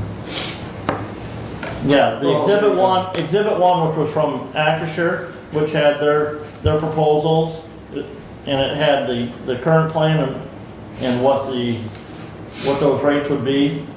Yeah, that's correct. Exhibit 1 is. Okay, now where it talks about 20% cost, that is on a monthly basis. That's not a per pay basis there, Commissioner. You Yeah, have to take that would those have to be fees. divided out. Yeah. But the renewal for that base plan, you know, is $868, $2,084, and $2,605 compared to, you know, on the family rate, you know, we're saving $550. So to me, if I boil it down, it's health insurance options is the attachment we should be looking at. It's got the two. It's got two side by side. Right, Acrisure and the pool. Mm-hmm. Okay. Yeah, that's good, yeah. Yeah. Derek, If you you got boil it anything you down, wanna add? that's it. And You to wanna me, add the, anything? I got maybe one quick thing. Okay, hop up here, and then Kevin's got a question as well, so I'm gonna circle back to him, but So I think Commissioner Leininger covered everything. I just wanted to make clear, we did include Exhibit 1, which you just briefly touched on. Exhibit 1 shows the cost of renewing with Blue Cross without exploring any of these other two options versus going to the self-funded with Acrisure. Acrisure saying, hey, if you don't renew with Blue Cross and you go to this option with HAP and with NOMI layered on top, it would save you $36,000 total. We would see 80% of that savings because of the 80-20 cost share. The pool is saying if you go with us, it'll save you $112,000 in the first year. And you still have Blue Cross plans, plus we can offer you a priority health, and if people switch to the priority health plan, it could save you even more. And one thing I didn't hear mentioned yet, the pool does require a 3-year commitment to go to the pool. We've asked around a few places, and that seems pretty standard for such a thing. There is no multi-year commitment to the self-funded option. I just want to make sure you have all the information. Right. Is there anything else I'm missing there? so the city of Hillsdale is with West Michigan Pool. They've been with them for a while. Ledgeways moved to the West Michigan Health Insurance Pool 2 years for ago. 2024.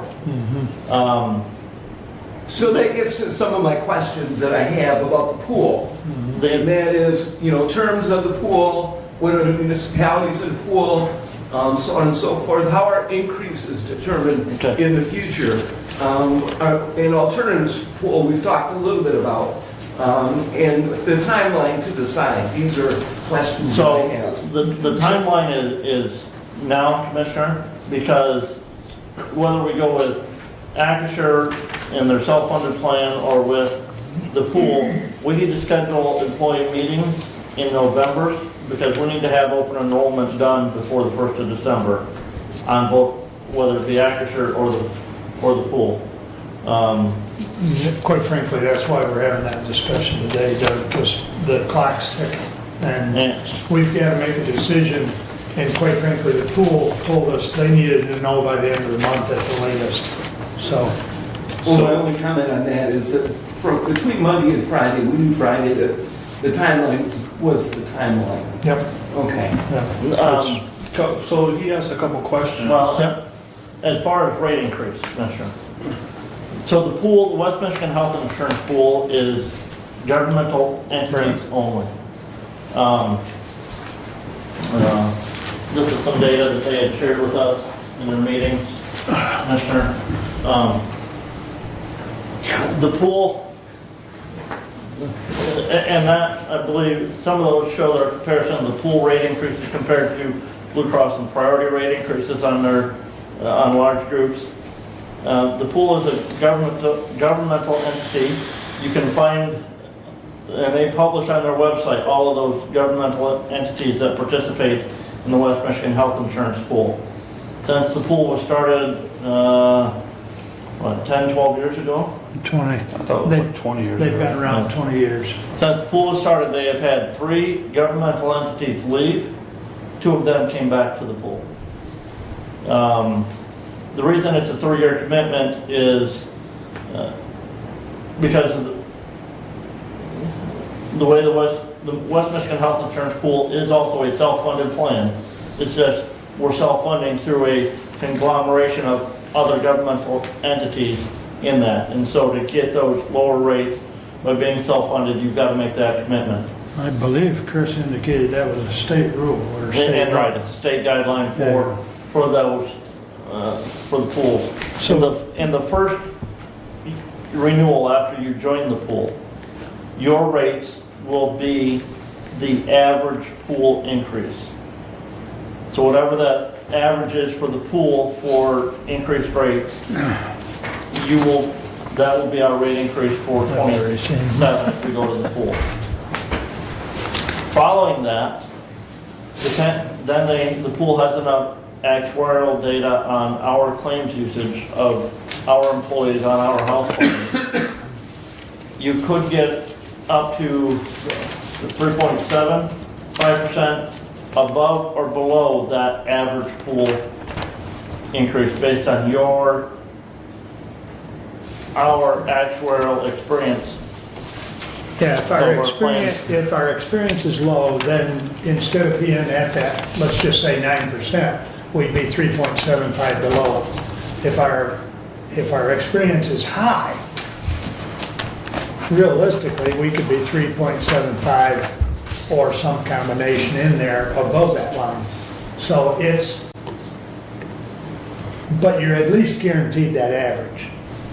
So. And you have a protection of no more than 3.75 more than the average, no matter how bad your experience data is for that year. Kevin, you still have a question? Yeah. I'm coming back to you. Before we get too far down the road, I want to get your question, please. Now, this pricing, I take it, is probably with the Affordable Care Act not being reintroduced. Okay, so, right, What would happen if the Affordable Care Act does get turned around and they do reinstate that? well, the Affordable Care Act is still in place, Commissioner. What currently is ending, December 31st of this year, was some additional premium tax credit incentives that were added through part of the COVID funding that was approved in 2021 by Congress. That has no impact on large group health plans or even small group health plans whatsoever. That is only for individual market purchase. So if somebody buys an individual plan, that could potentially affect them. That has nothing to do whatsoever with what we're looking at, whether it be the pool or through the self-funding through Acrisure. Go ahead, Doug. So according to the pool West Michigan website, Yep. there are 231 member organizations, 138 school districts, 83 municipal groups, and 10 community colleges. In 2005, 8 West Michigan school districts pooled their resources together to form the pool, which expanded to include not only schools, but public service organizations like county, cities, and mental health providers. The pool offers quality benefits, so on and so forth, according to their website. So, Yeah, and 26 is the first year that they're offering for employers to offer different carriers to their employee group. Right. So in the past, just like when we were with Acrisure, it was Priority or Blue Cross or Health Alliance Plan or another carrier. You can have multiple carriers, you know, where we're at right now. The pool is starting that in 26 to allow us to offer a priority plan along with those Blue Cross plans. So for anybody's interest, the site that Doug was looking at is just simply thepoolmi.org. So anybody wants to look at that. In addition, I know that they are, you know, they're actively working with other governmental agencies, looking at them to get them signed up. The Branch Hillsdale St. Joseph Health Department has switched to the pool for the employees there. I believe Branch County Yes. is looking at switching to the pool as well. Well, Branch County had a unique experience according to the reviews, and that was that they had, in 2022, a Branch County District Court judge reported the premiums for his staff had increased by 62%. Now, that's not clear whether it was in the pool or not in the pool, but that caused them to explore options. It says, according to the reviews, that it was, it seems that it's tied with the pool. So I don't know whether that's a blink or... Branch County, Branch County is looking at joining right now. They've not been in the pool. Well,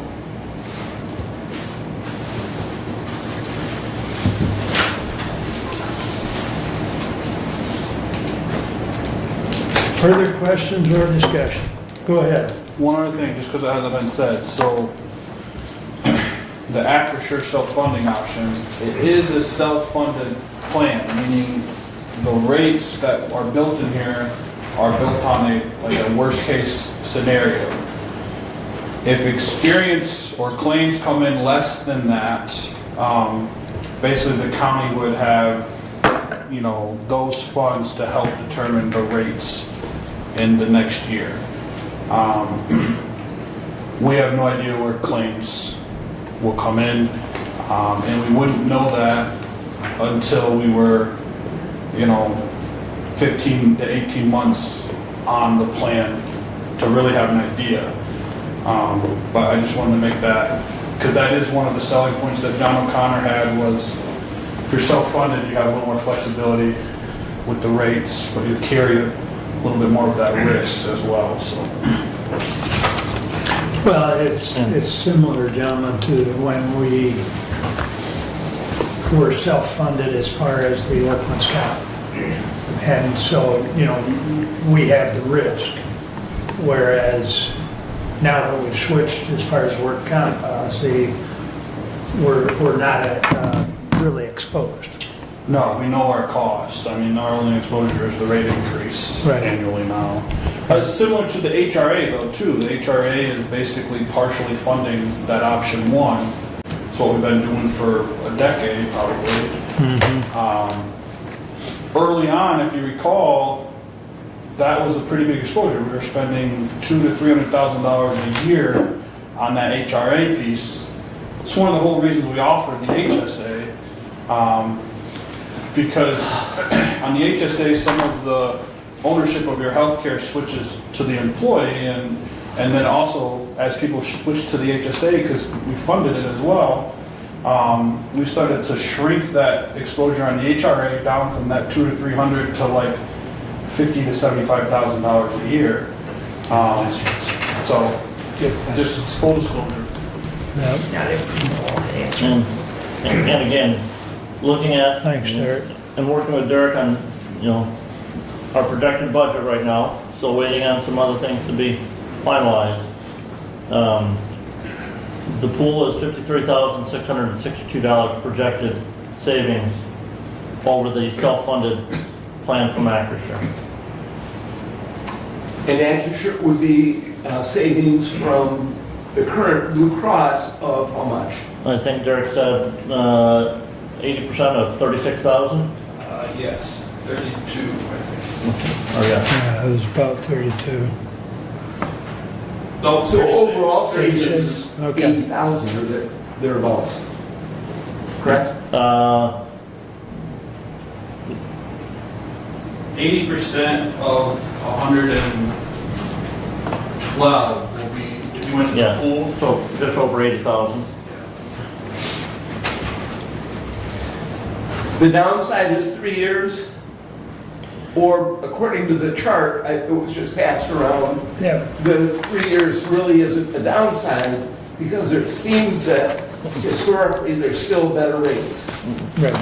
Additionally, Commissioner, with the pool being, okay, so this year we're looking at switching to the pool, having 3 Blue Cross plans, 1 priority plan. Right. The pool is, so let's say a year from now, we get that rate renewal from the pool, and those Blue Cross plans are here, but priorities plans designed at maybe some cost savings, and it's cheap. We can switch, even within the pool, we can switch those plans back and forth Right. to help mitigate that cost increases down the road. And let's be honest, health insurance is not going to see a decrease in rates.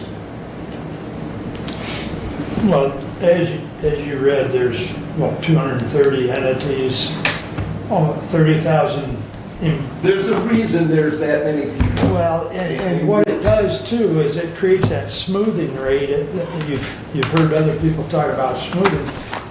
It helps blend that rate because as a small group, we're exposed because we're not able to, really. And that's really one of my questions that kind of got answered as far as our increase, because that has historically been, we're not a huge group. That's why we looked at things like, could we bring the road commissioning? Could we do medical care to increase the size of our group so that our experience rate over the total pool that we have in it goes down? And I think that at least partially this addresses that, because we're spreading that experience, at least a portion of it, out over a larger group of people. And you mentioned medical care, and I did bring it up to them, but once again, we're a little late in the game. Right. So they're gonna stick with their plan that they got through Dave Purdy, but they were presented with some different options, similar plans, but their initial rate increase came back at 18.6. And then by changing the plan design, they got down to 10. They ended up going with a 4% increase with a considerable change in plan design. But, they're trying to control the cost. But I did plant the seed that they need to look at this option as well going forward.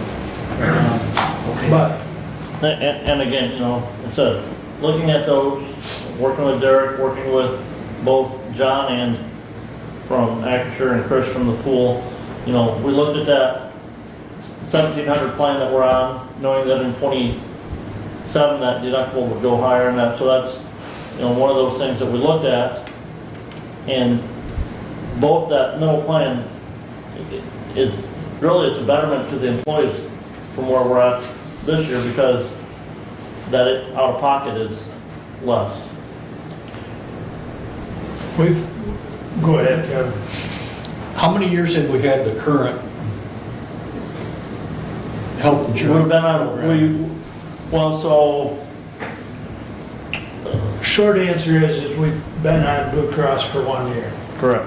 Prior to that, we were with Priority for about 6 years. And prior to that, I think it was Cops Trust? There's something in between, Something in between, but called Consumers Mutual or something. that's right, it was, And Consumers Mutual is not in the market right. anymore. Priority and Blue Cross, but to answer your question, the Blue Cross plans that we currently have been on for 1 year. And 1 year because last year it was a savings comparatively to the priority.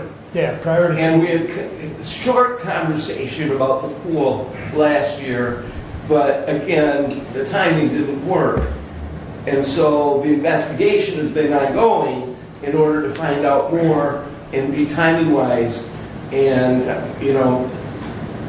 We started these conversations probably, early summer? Yeah, June. And I think we No, had a I'm good conversation right now. It would have been nice to have a little prior conversation, I think. But the result is going to be positive for the county, I believe. I guess what my point is if we were with Priority for 6 years, and the reason we switched from Priority is because they got too expensive, and we went to Blue Cross. Blue Cross has got too expensive.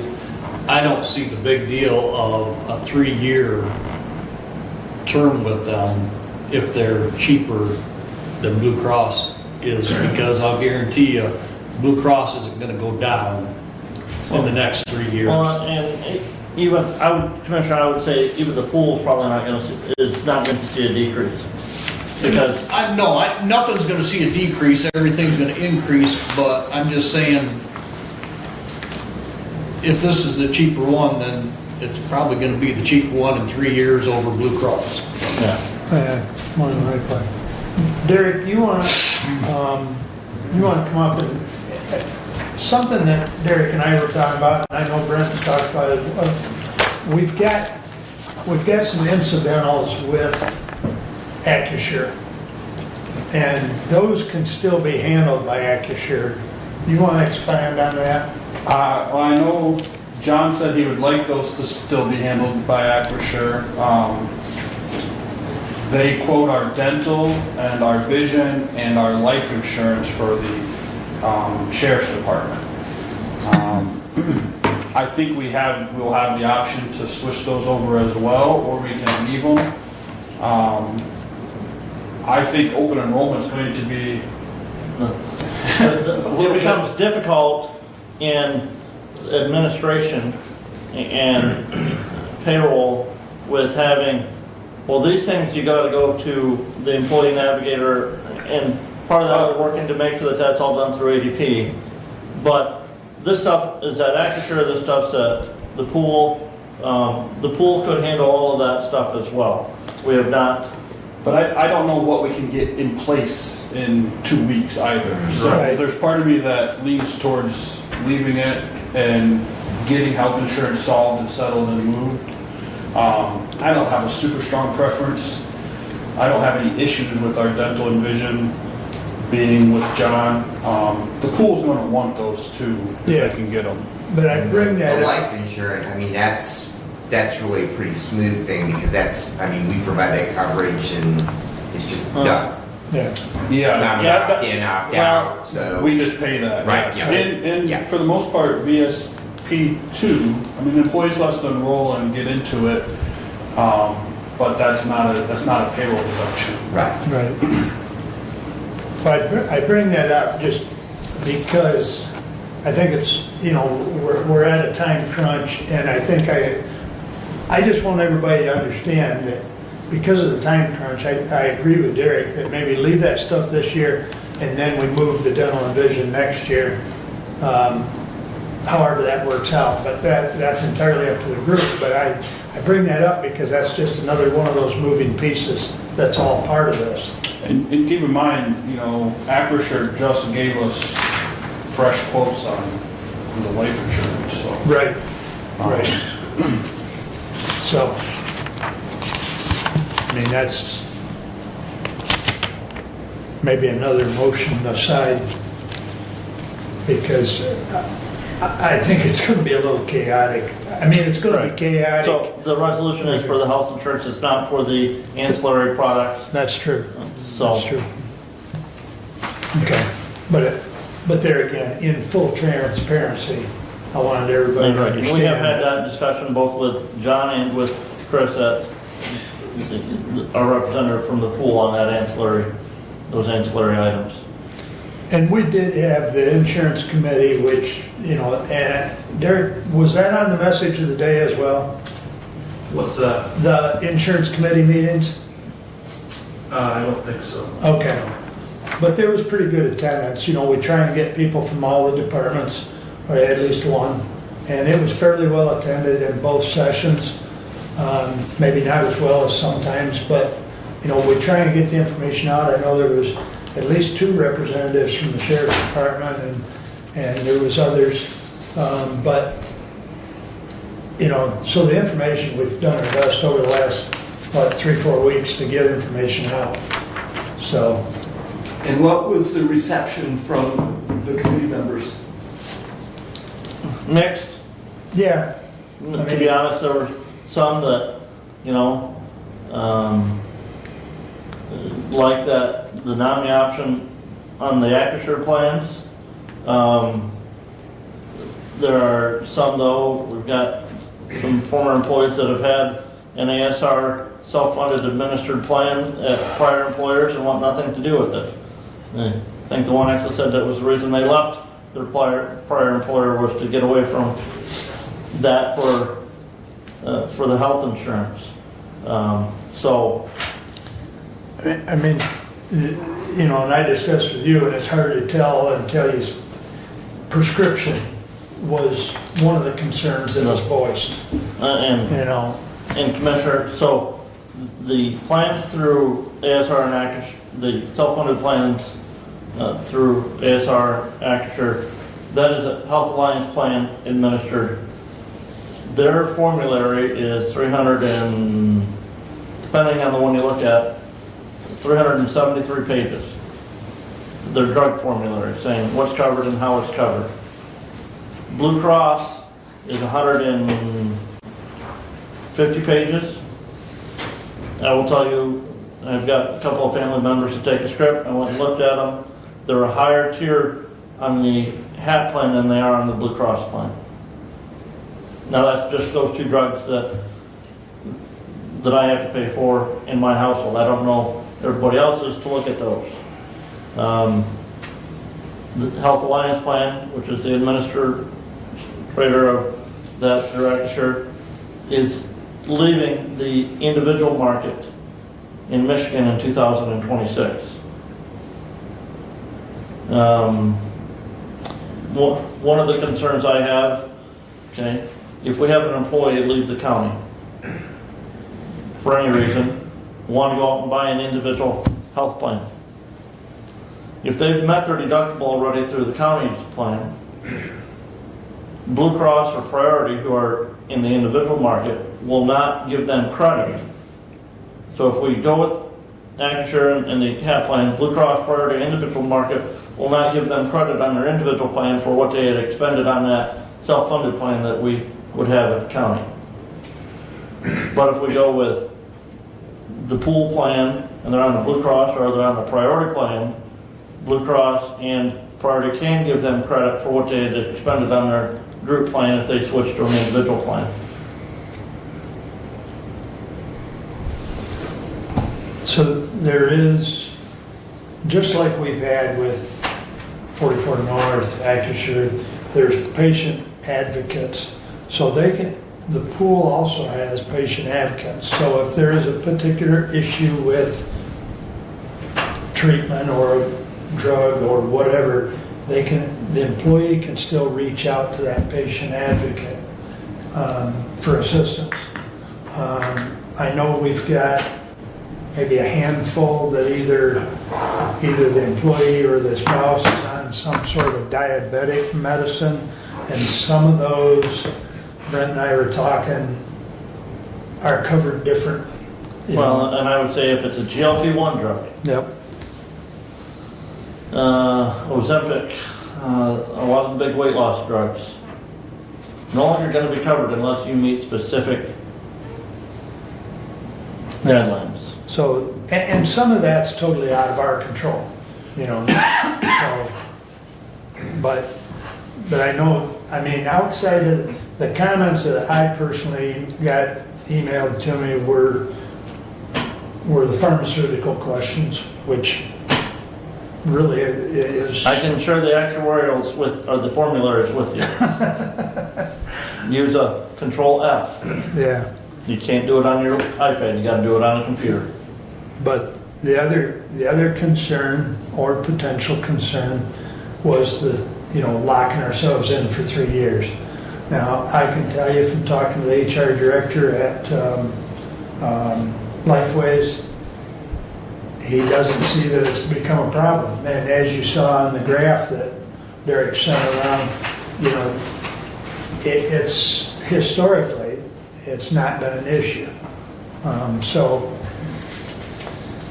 And I know Derek and I talked yesterday with another party, and did not appear as though the 3-year commitment was an issue. So that was a concern of mine. Right now, not so much. Well, the volume of participants helps, and that is Yeah. a big deal. So, And I did reach out to City Manager Mackey, here from the city of Hillsdale. He spoke very highly of the pool, was, you know, the pool had saved them some cost as well when they switched to the pool, and hasn't had an issue since they switched. okay. Is it common knowledge out there that for the employees Yeah, to get help making their mind up on which plan they're gonna take? Well, so if we switch to the pool, we will schedule open enrollment meetings for the employees to come to. Okay.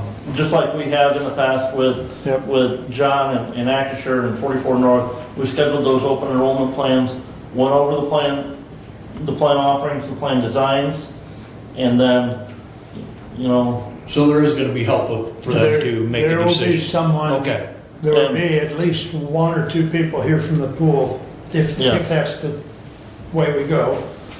And I know Derek has always been able to help people right there in his office. And I think that's still the plan, isn't it? Naomi. no, that was, She knows, right, Derek? She's learning it too, She's learning too. okay. Okay. Any further, I mean, whatever, yeah, 144? yeah. I mean, We've had a lot of discussion on this resolution. it's been good It's very discussion. important, though. It Yeah. really is. Yeah. And I think, there's been a lot of effort Oh. by Derek So I have another. put into this. If I will, Commissioner, I will say one more thing. And then Doug. We will, if this resolution is adopted and we do switch to the pool, we will have to have another resolution down the road where we will appoint a trustee and an alternate to serve on the West Michigan Health Insurance body. That body is encompassed by a trustee from every represented entity that is a member of the pool. Those trustees select the leadership of the pool, the officers of the pool. So we won't here vote on that, but we will vote on, representatives from the county Right. to the West Michigan Pool trustee body, so. And The entire trustee board, well, there's one for Does- every entity right. represented, so. but they don't normally meet as a whole, it's the executive committee Yeah. of that. And we have the bylaws of the West Michigan Pool. Those are in Derek's office if you want to see them. I don't have any trouble sleeping. You had another question? My last question would be, for both Commissioner Leininger and Derek, this is a very important issue that we've had some, great, I think, answers already. Is there something we missed that needs for the employees that we need to talk about or bring up?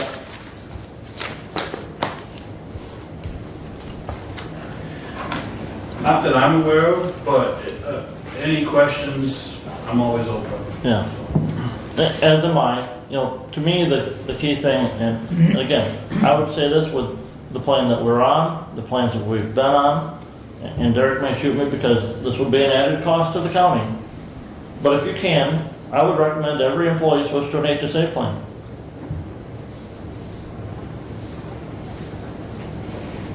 Because when you compare the plans on cost benefit analysis, just looking at the out-of-pocket maximum, if you use your health plan, that HSA plan design is by and far an outstanding health plan. I said this, Go ahead, Derek. And that unfortunately is downside financially to the county. I said this during the committee meetings and to multiple people.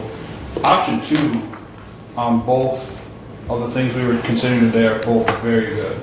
Now, I'm not going to recommend anyone do anything because I don't want to get blamed and hate it. So he's more brave than I am. But to that point though, people tend to take more responsibility for their health care under the HSA plan and ultimately does limit our exposure to a degree. So, I mean, to his point, the HSA is a better deal for the individual, but also for everyone involved. As long as you understand everything incorporated in it, from the tax implications, Right. and how the deductibles are, or how the co-insurance doesn't kick in until after your deductible's met, and, you know, setting up your account, like, take your time to understand all of that first, because it works a lot different than option one. Right.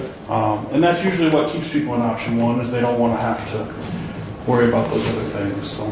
But Now, I would think, and correct me if I'm wrong, Derek, but in the past, 44 North, Acusure has done a short presentation, and then they work with people as far as the open enrollment. And that's probably the That's same. my plan Okay. for the pool. Okay. We haven't talked about specifics of open enrollment yet, so, I mean, because I didn't know where we would be, so. Right. we haven't even talked dates, because not knowing, you know, The only thing I know for sure is they want open enrollment done by December 1st, Right. which is about a week or so, 10 days earlier than we normally and that's, have wrapped it up in the past. and that's this year, doesn't mean that next year it would have to be done by that same time, but this year, because of switching to, if we approve this, switching to the pool, there's some extra time needed on there to have to get everything set up. Because even though if somebody stays with Blue Cross and stays with the same plan, let's say, and I'm on that, I'm one of those in that $6,350 deductible plan. I'll say that. I'll have to get new cards Yep. because the group number is changing on that. So even though my subscriber number will stay the same, the group number changes, and there's a West Michigan Pool symbol that will be added to that card when it comes, so. Upper left-hand corner, if I remember right. I think, yeah, Something left, like upper right, I don't remember. But anyways, to his point though, the group Upper right. number will change. Upper right?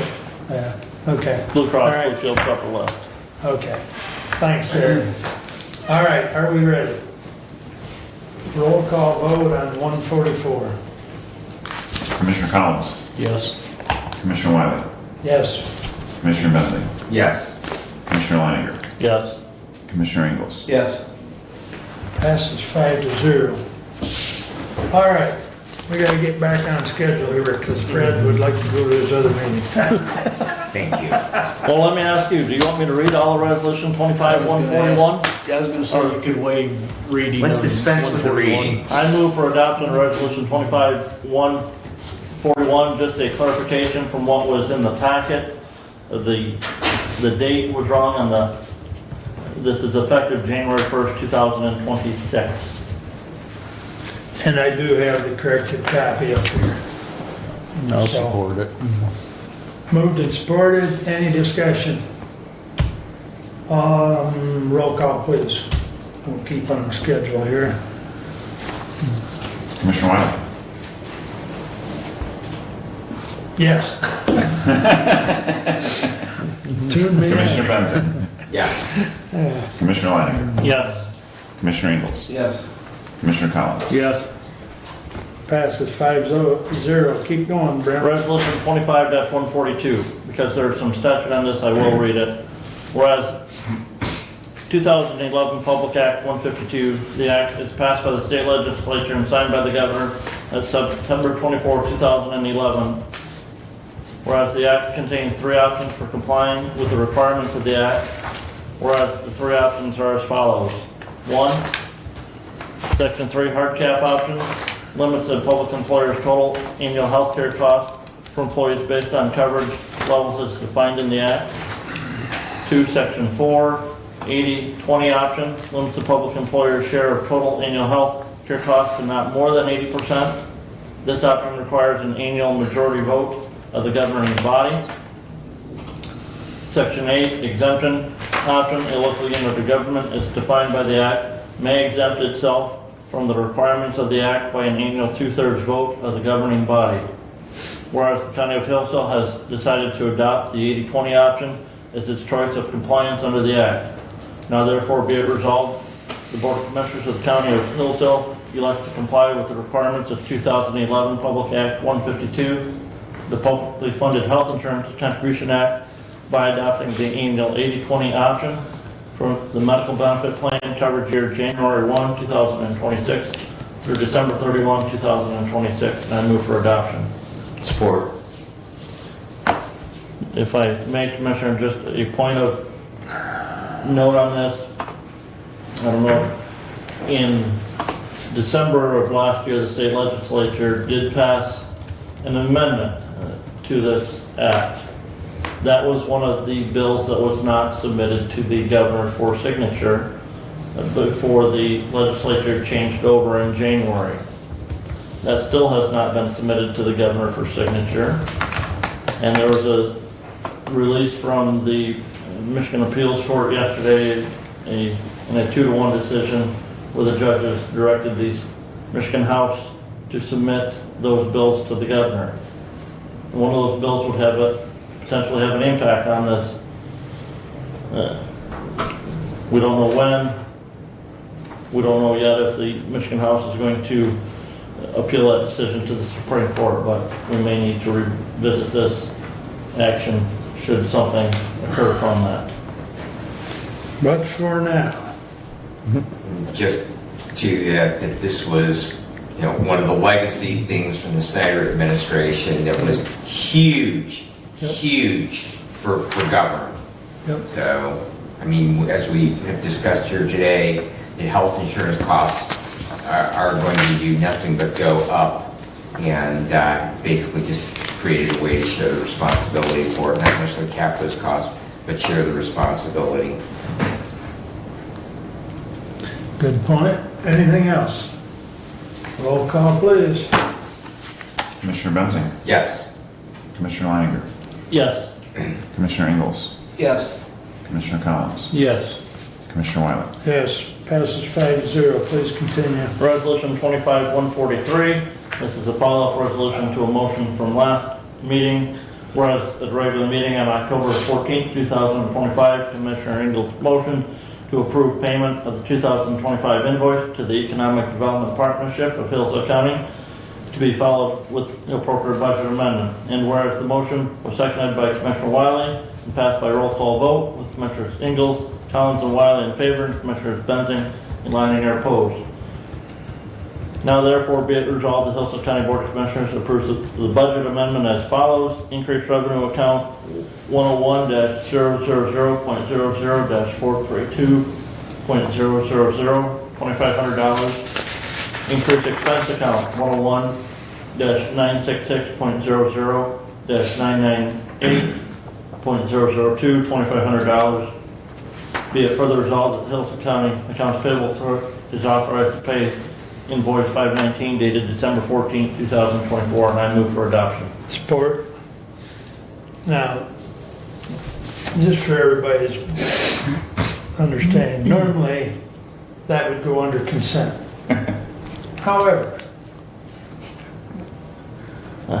we know just in the language of the resolution, we know there was 2 dissensions.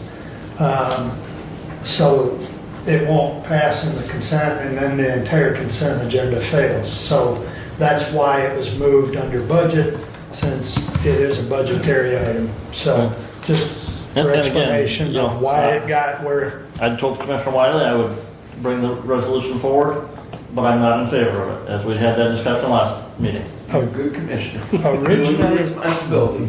and originally, Doug, I did have it under your committee report because I knew he was going to vote no. But as a budgetary item, he wanted it moved over, so just full disclosure, everyone. And I do appreciate just, to that, in that it does list what the roll call vote was in this resolution, because it creates more of a historical perspective, and you can see all of the reasons behind it. So thank you to whomever was responsible. Thank you, Clerk Dane, for the excellent preparation. Your English teacher would be very, very proud of you. Judge Sanderson's wife was my English teacher. So. Wow. All right, any further discussion? Roll call vote? Commissioner Leininger, No. Commissioner Ingalls, Yes. Commissioner Collins, Yes. Commissioner Wiley, Yes. Commissioner Benson. No. I couldn't let you stand alone. I thought about, a collective that, we're coming back now together. And it's housekeeping. Yeah. All right, it passes 3-2, but that still creates a dilemma, because we have not had a 4-1 vote today, gentlemen. So, and we're out of items, so. So I do have a question or a comment. Go ahead. That the 2025 invoice will be soon, or 2026 invoice will be soon. And, we voted last year and this year separately from the budget process. And the statement might be, is to include it, Commissioner, when we do our budget process, so that we don't need to go through this as well again next year. And there is question on our participation in the EDP, fully as well, in a sort of a limbo state, so that I would encourage, that we, forward think this a little bit as we go. And Commissioner, I will say in that regard, as we continue through that, sharpening our pencil on that budget and waiting to know where we're going to need to be at on some wage issues with the Sheriff's Department, still waiting for the Michigan Tax Commission to publish the inflation factor for property taxes for 2026. All those things come into play. In the packet was the third quarter investment report from the county treasurer. Stephanie is not here, but I don't know if you want to say anything about that or no. If you have any questions on that, reach out to Stephanie when she gets back. Commissioner Collins and I did have a meeting with the ambulance agencies earlier this month, working on some revisions to the contract language for them. We'll get out to them for their review, and then hope to have that back here at probably the second meeting in November for our approval.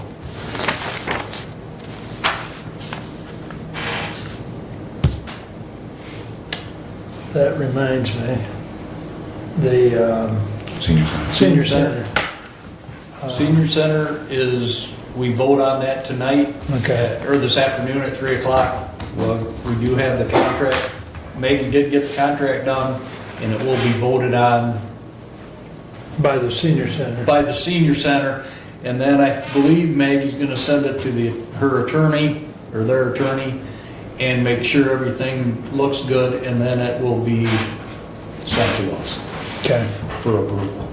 Which, everything I read in it, I forwarded it to Mark, so Mark could look at it, since we met with them, and neither one of us saw anything that No. jumped out at it. And I don't see any problem with the meeting tonight. The term of the contract, and it's just basically covering bases, since we will still be distributing millage dollars to them. So the term of the contract matches up with the year of the millage. So if the millage is renewed, there'll probably be a new contract, but that'll be beyond us. So, but anyways, that'll be forthcoming. Yeah, because the new contract's gonna go for 10 years. Yep. Yeah, Yep. so Yep. So, we didn't see no sense in going back in 3 years or Right. 2 years or. anyways, so that would be forthcoming. Anything else, Brent? No, I have nothing else. Okay, thank you. Doug, your turn. Thank you. Materials Management Planning Committee meeting for October is canceled. The next meeting is tentatively set for November 20, depending on Eagle approval of the Hillsdale County Work Plan. That has not happened yet, and it is in process. Where it stands, I will find out. But currently, the meeting for November is scheduled. If the work plan is not approved, then that meeting will be canceled as well. Next. Excuse me, Doug, the time on that, tentative time? From 6 to 7:30 Okay. in this room Okay, because, on November 20. oh shoot, can't think of his name, Allen Township Supervisor. Okay, Would like to attend. perfect. And draw a total And blank. Ken Todd. Ken, yes, thank you. Yes, Okay. and if you shoot me his email address, I'll include it in my confirmation email when I send to the members. All right. I've got a list of other people that receive that information as well, and I'd be happy to add his name. Okay, real good. Thank you. Next, from Michigan Works Southeast, there are currently 82 full and part-time jobs available right now in Hillsdale County. Contact Michigan Works Southeast at 21 Care Drive for details. That completes my report. If there are any questions, I'm happy to answer questions. Oh, road commission, that's what I was gonna ask you. They're back on 5 days, correct? Yes, I've, No, not till Monday. Oh, not till Monday? Okay, okay. Commissioner, they do that with the changing of the clocks, I believe. Oh, that Maybe would not in make the spring, sense. but in the fall, yes, it's. Yeah, okay. Okay. All right, very good. Anything else for Doug? Medical care facility then, you've heard Terry talk before about the employee retention credit that they're still working on getting back from the IRS. With the federal shutdown, that's expected to delay the appeal hearing. On the state side, Terry told us that the state of Michigan with the finalized 25-26 budget included the reimbursable direct and non-direct care provider incentive of $3.40 per hour and 85 cents per hour respectively. So that's a huge help to, have that reimbursable cost to help with wages.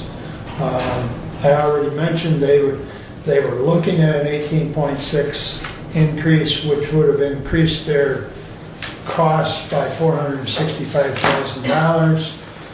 They've chose a 4% increase option. So, and they're also working on union negotiations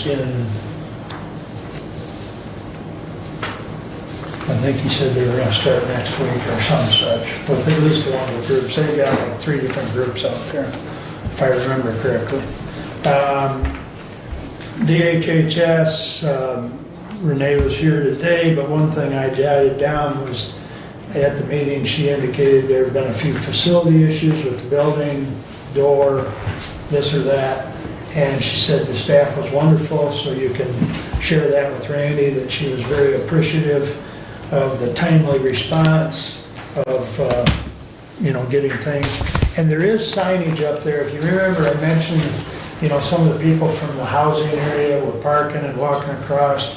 Randy got some more signage up, and it seems to be that problem has kind of solved itself, as well as the manager of that housing area. I guess that's, I can't remember which one, but she indicated that even the manager over there got involved and sent out an email to everyone that that's not where you're supposed to park. So, worded probably a little differently. The medical examiner situation, as Brad indicated, that discussion, which will keep Kim Murphy and Lenawee in the loop, because we got a good relationship with Lenawee, but we have reached out to Western Michigan. I just checked a few minutes ago, have not gotten an email yet, but that email, I did get a reply that they had received it, and they turned it over to their lead. Right, so negotiations, as Brad indicated, we've met with all 4 units. We've got an early one with the supervisors or command staff. The deputies and dispatchers and correction officers were going to mediation, and that date is set for the 25th of November. So. You said the 25th? 25th of November. It got pushed back. It's hard to get, the attorney, mediator, union, everybody all on the same page. So originally, wasn't that for? 18th, I think, Right. originally was date was proposed, So, and we just yeah. couldn't make it work. Yep, so, we're doing our best to keep this moving so that we can get it wrapped up, so that it's an integral piece of the budget. When the mediator happens and the information is shared with the mediator, what's the time frame in their decision? Well, they usually, okay, so if we come up, I mean, the basic holdup right now is the financial package, which the financial package consists of our offer that we told everyone of 6.5 and 3/4 With the deputies. with the deputies. Okay, that's the offer on the table with, That's not my question. with $100,000 of Life insurance. life insurance, and the OPEB Goes away. goes away, but current stays on, and the two, well, I'm getting there, Doug. I'm But you just don't trying want to do know, the negotiation. the whole financial package is what's the holdup. All the language stuff is done. Now, as far as if we can settle that on the 25th, the following week, the membership of that union would vote on it. Okay. So, but I just wanted you to understand clearly that all the language stuff that we've, whether it was operational or whether it was something like a clothing allowance, that's all done, okay? So on the day that you have your mediation, issues can be resolved at that time. Correct. And then within that week that you just described, they vote and it moves from there. So Right. Understood. you're with the mediator after the commission meeting on that day? Correct. We'll be right here in this room. Brad and I and the attorney will be in that room. They'll be out here, and the mediator will come back and forth with that door We closed. understand they bring a big club for both parties. But I've been involved in these mediations before, and they usually resolve on that day. Right, and that I didn't understand, which is what I asked.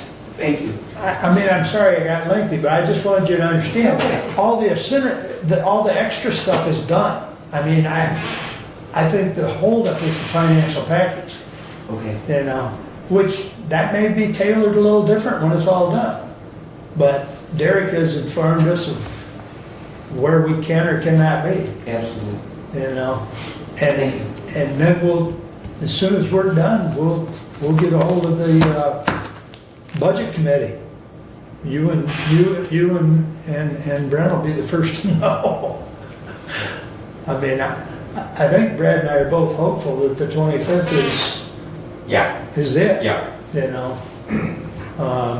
I had originally hoped we'd be done the first half of November, but, you know. Right, because, I mean, till we know where we're at there, bringing forward that draft budget, the proposed budget, you know, again, the plan right now is that'll be the first meeting in December, and with final approval at the second meeting in December. Well, and, yeah. I There, mean, there are those of us in this room that have had to schedule a special meeting to approve that budget before the first of the year, Commissioner. So we were hoping to not make that happen. So, yeah, that was the other thing I was going to So mention. your cruise needs to be a little later this year. Potentially. Absolutely, absolutely. But yeah, I mean, there is the potential for a third meeting in December, but hopefully if they get, I mean, right now, the wild card is the command staff, but maybe we can resolve them on Thursday or on the same mediation day. We may end up doing both groups on that 25th. Okey-dokey. So it's been a journey, but we're getting there. We've had several meetings, haven't we? Yeah. And so far, I will say, so far, I'm pretty happy with Greg. Yes, I would agree. I mean, as we talked before when we had that discussion as far as attorneys, everyone's got their own little demeanor. And I think we've both been pleasantly, satisfied, so. That's all I've got, if there's any questions or comments. All right, public comment. Thomas? Thomas? Public comment? We've been patiently waiting. Not unless you guys have questions for me about what I messaged you earlier today. Big hole, lots of concrete. Yes, Yeah. that's basically it. Anything, Sandy? Oh, no, it's No? always enjoyable listening to you guys. Thanks for coming, as always. Additional business, Brent? Just a couple of things.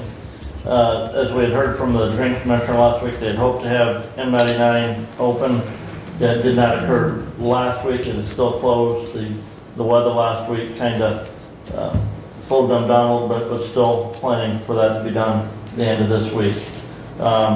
At our next meeting, we should have bring forward to enter the agreement with the state on the DNR grant that we received.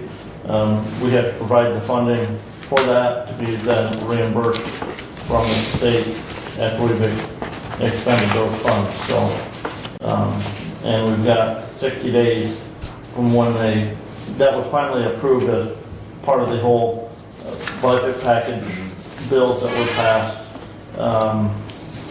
They're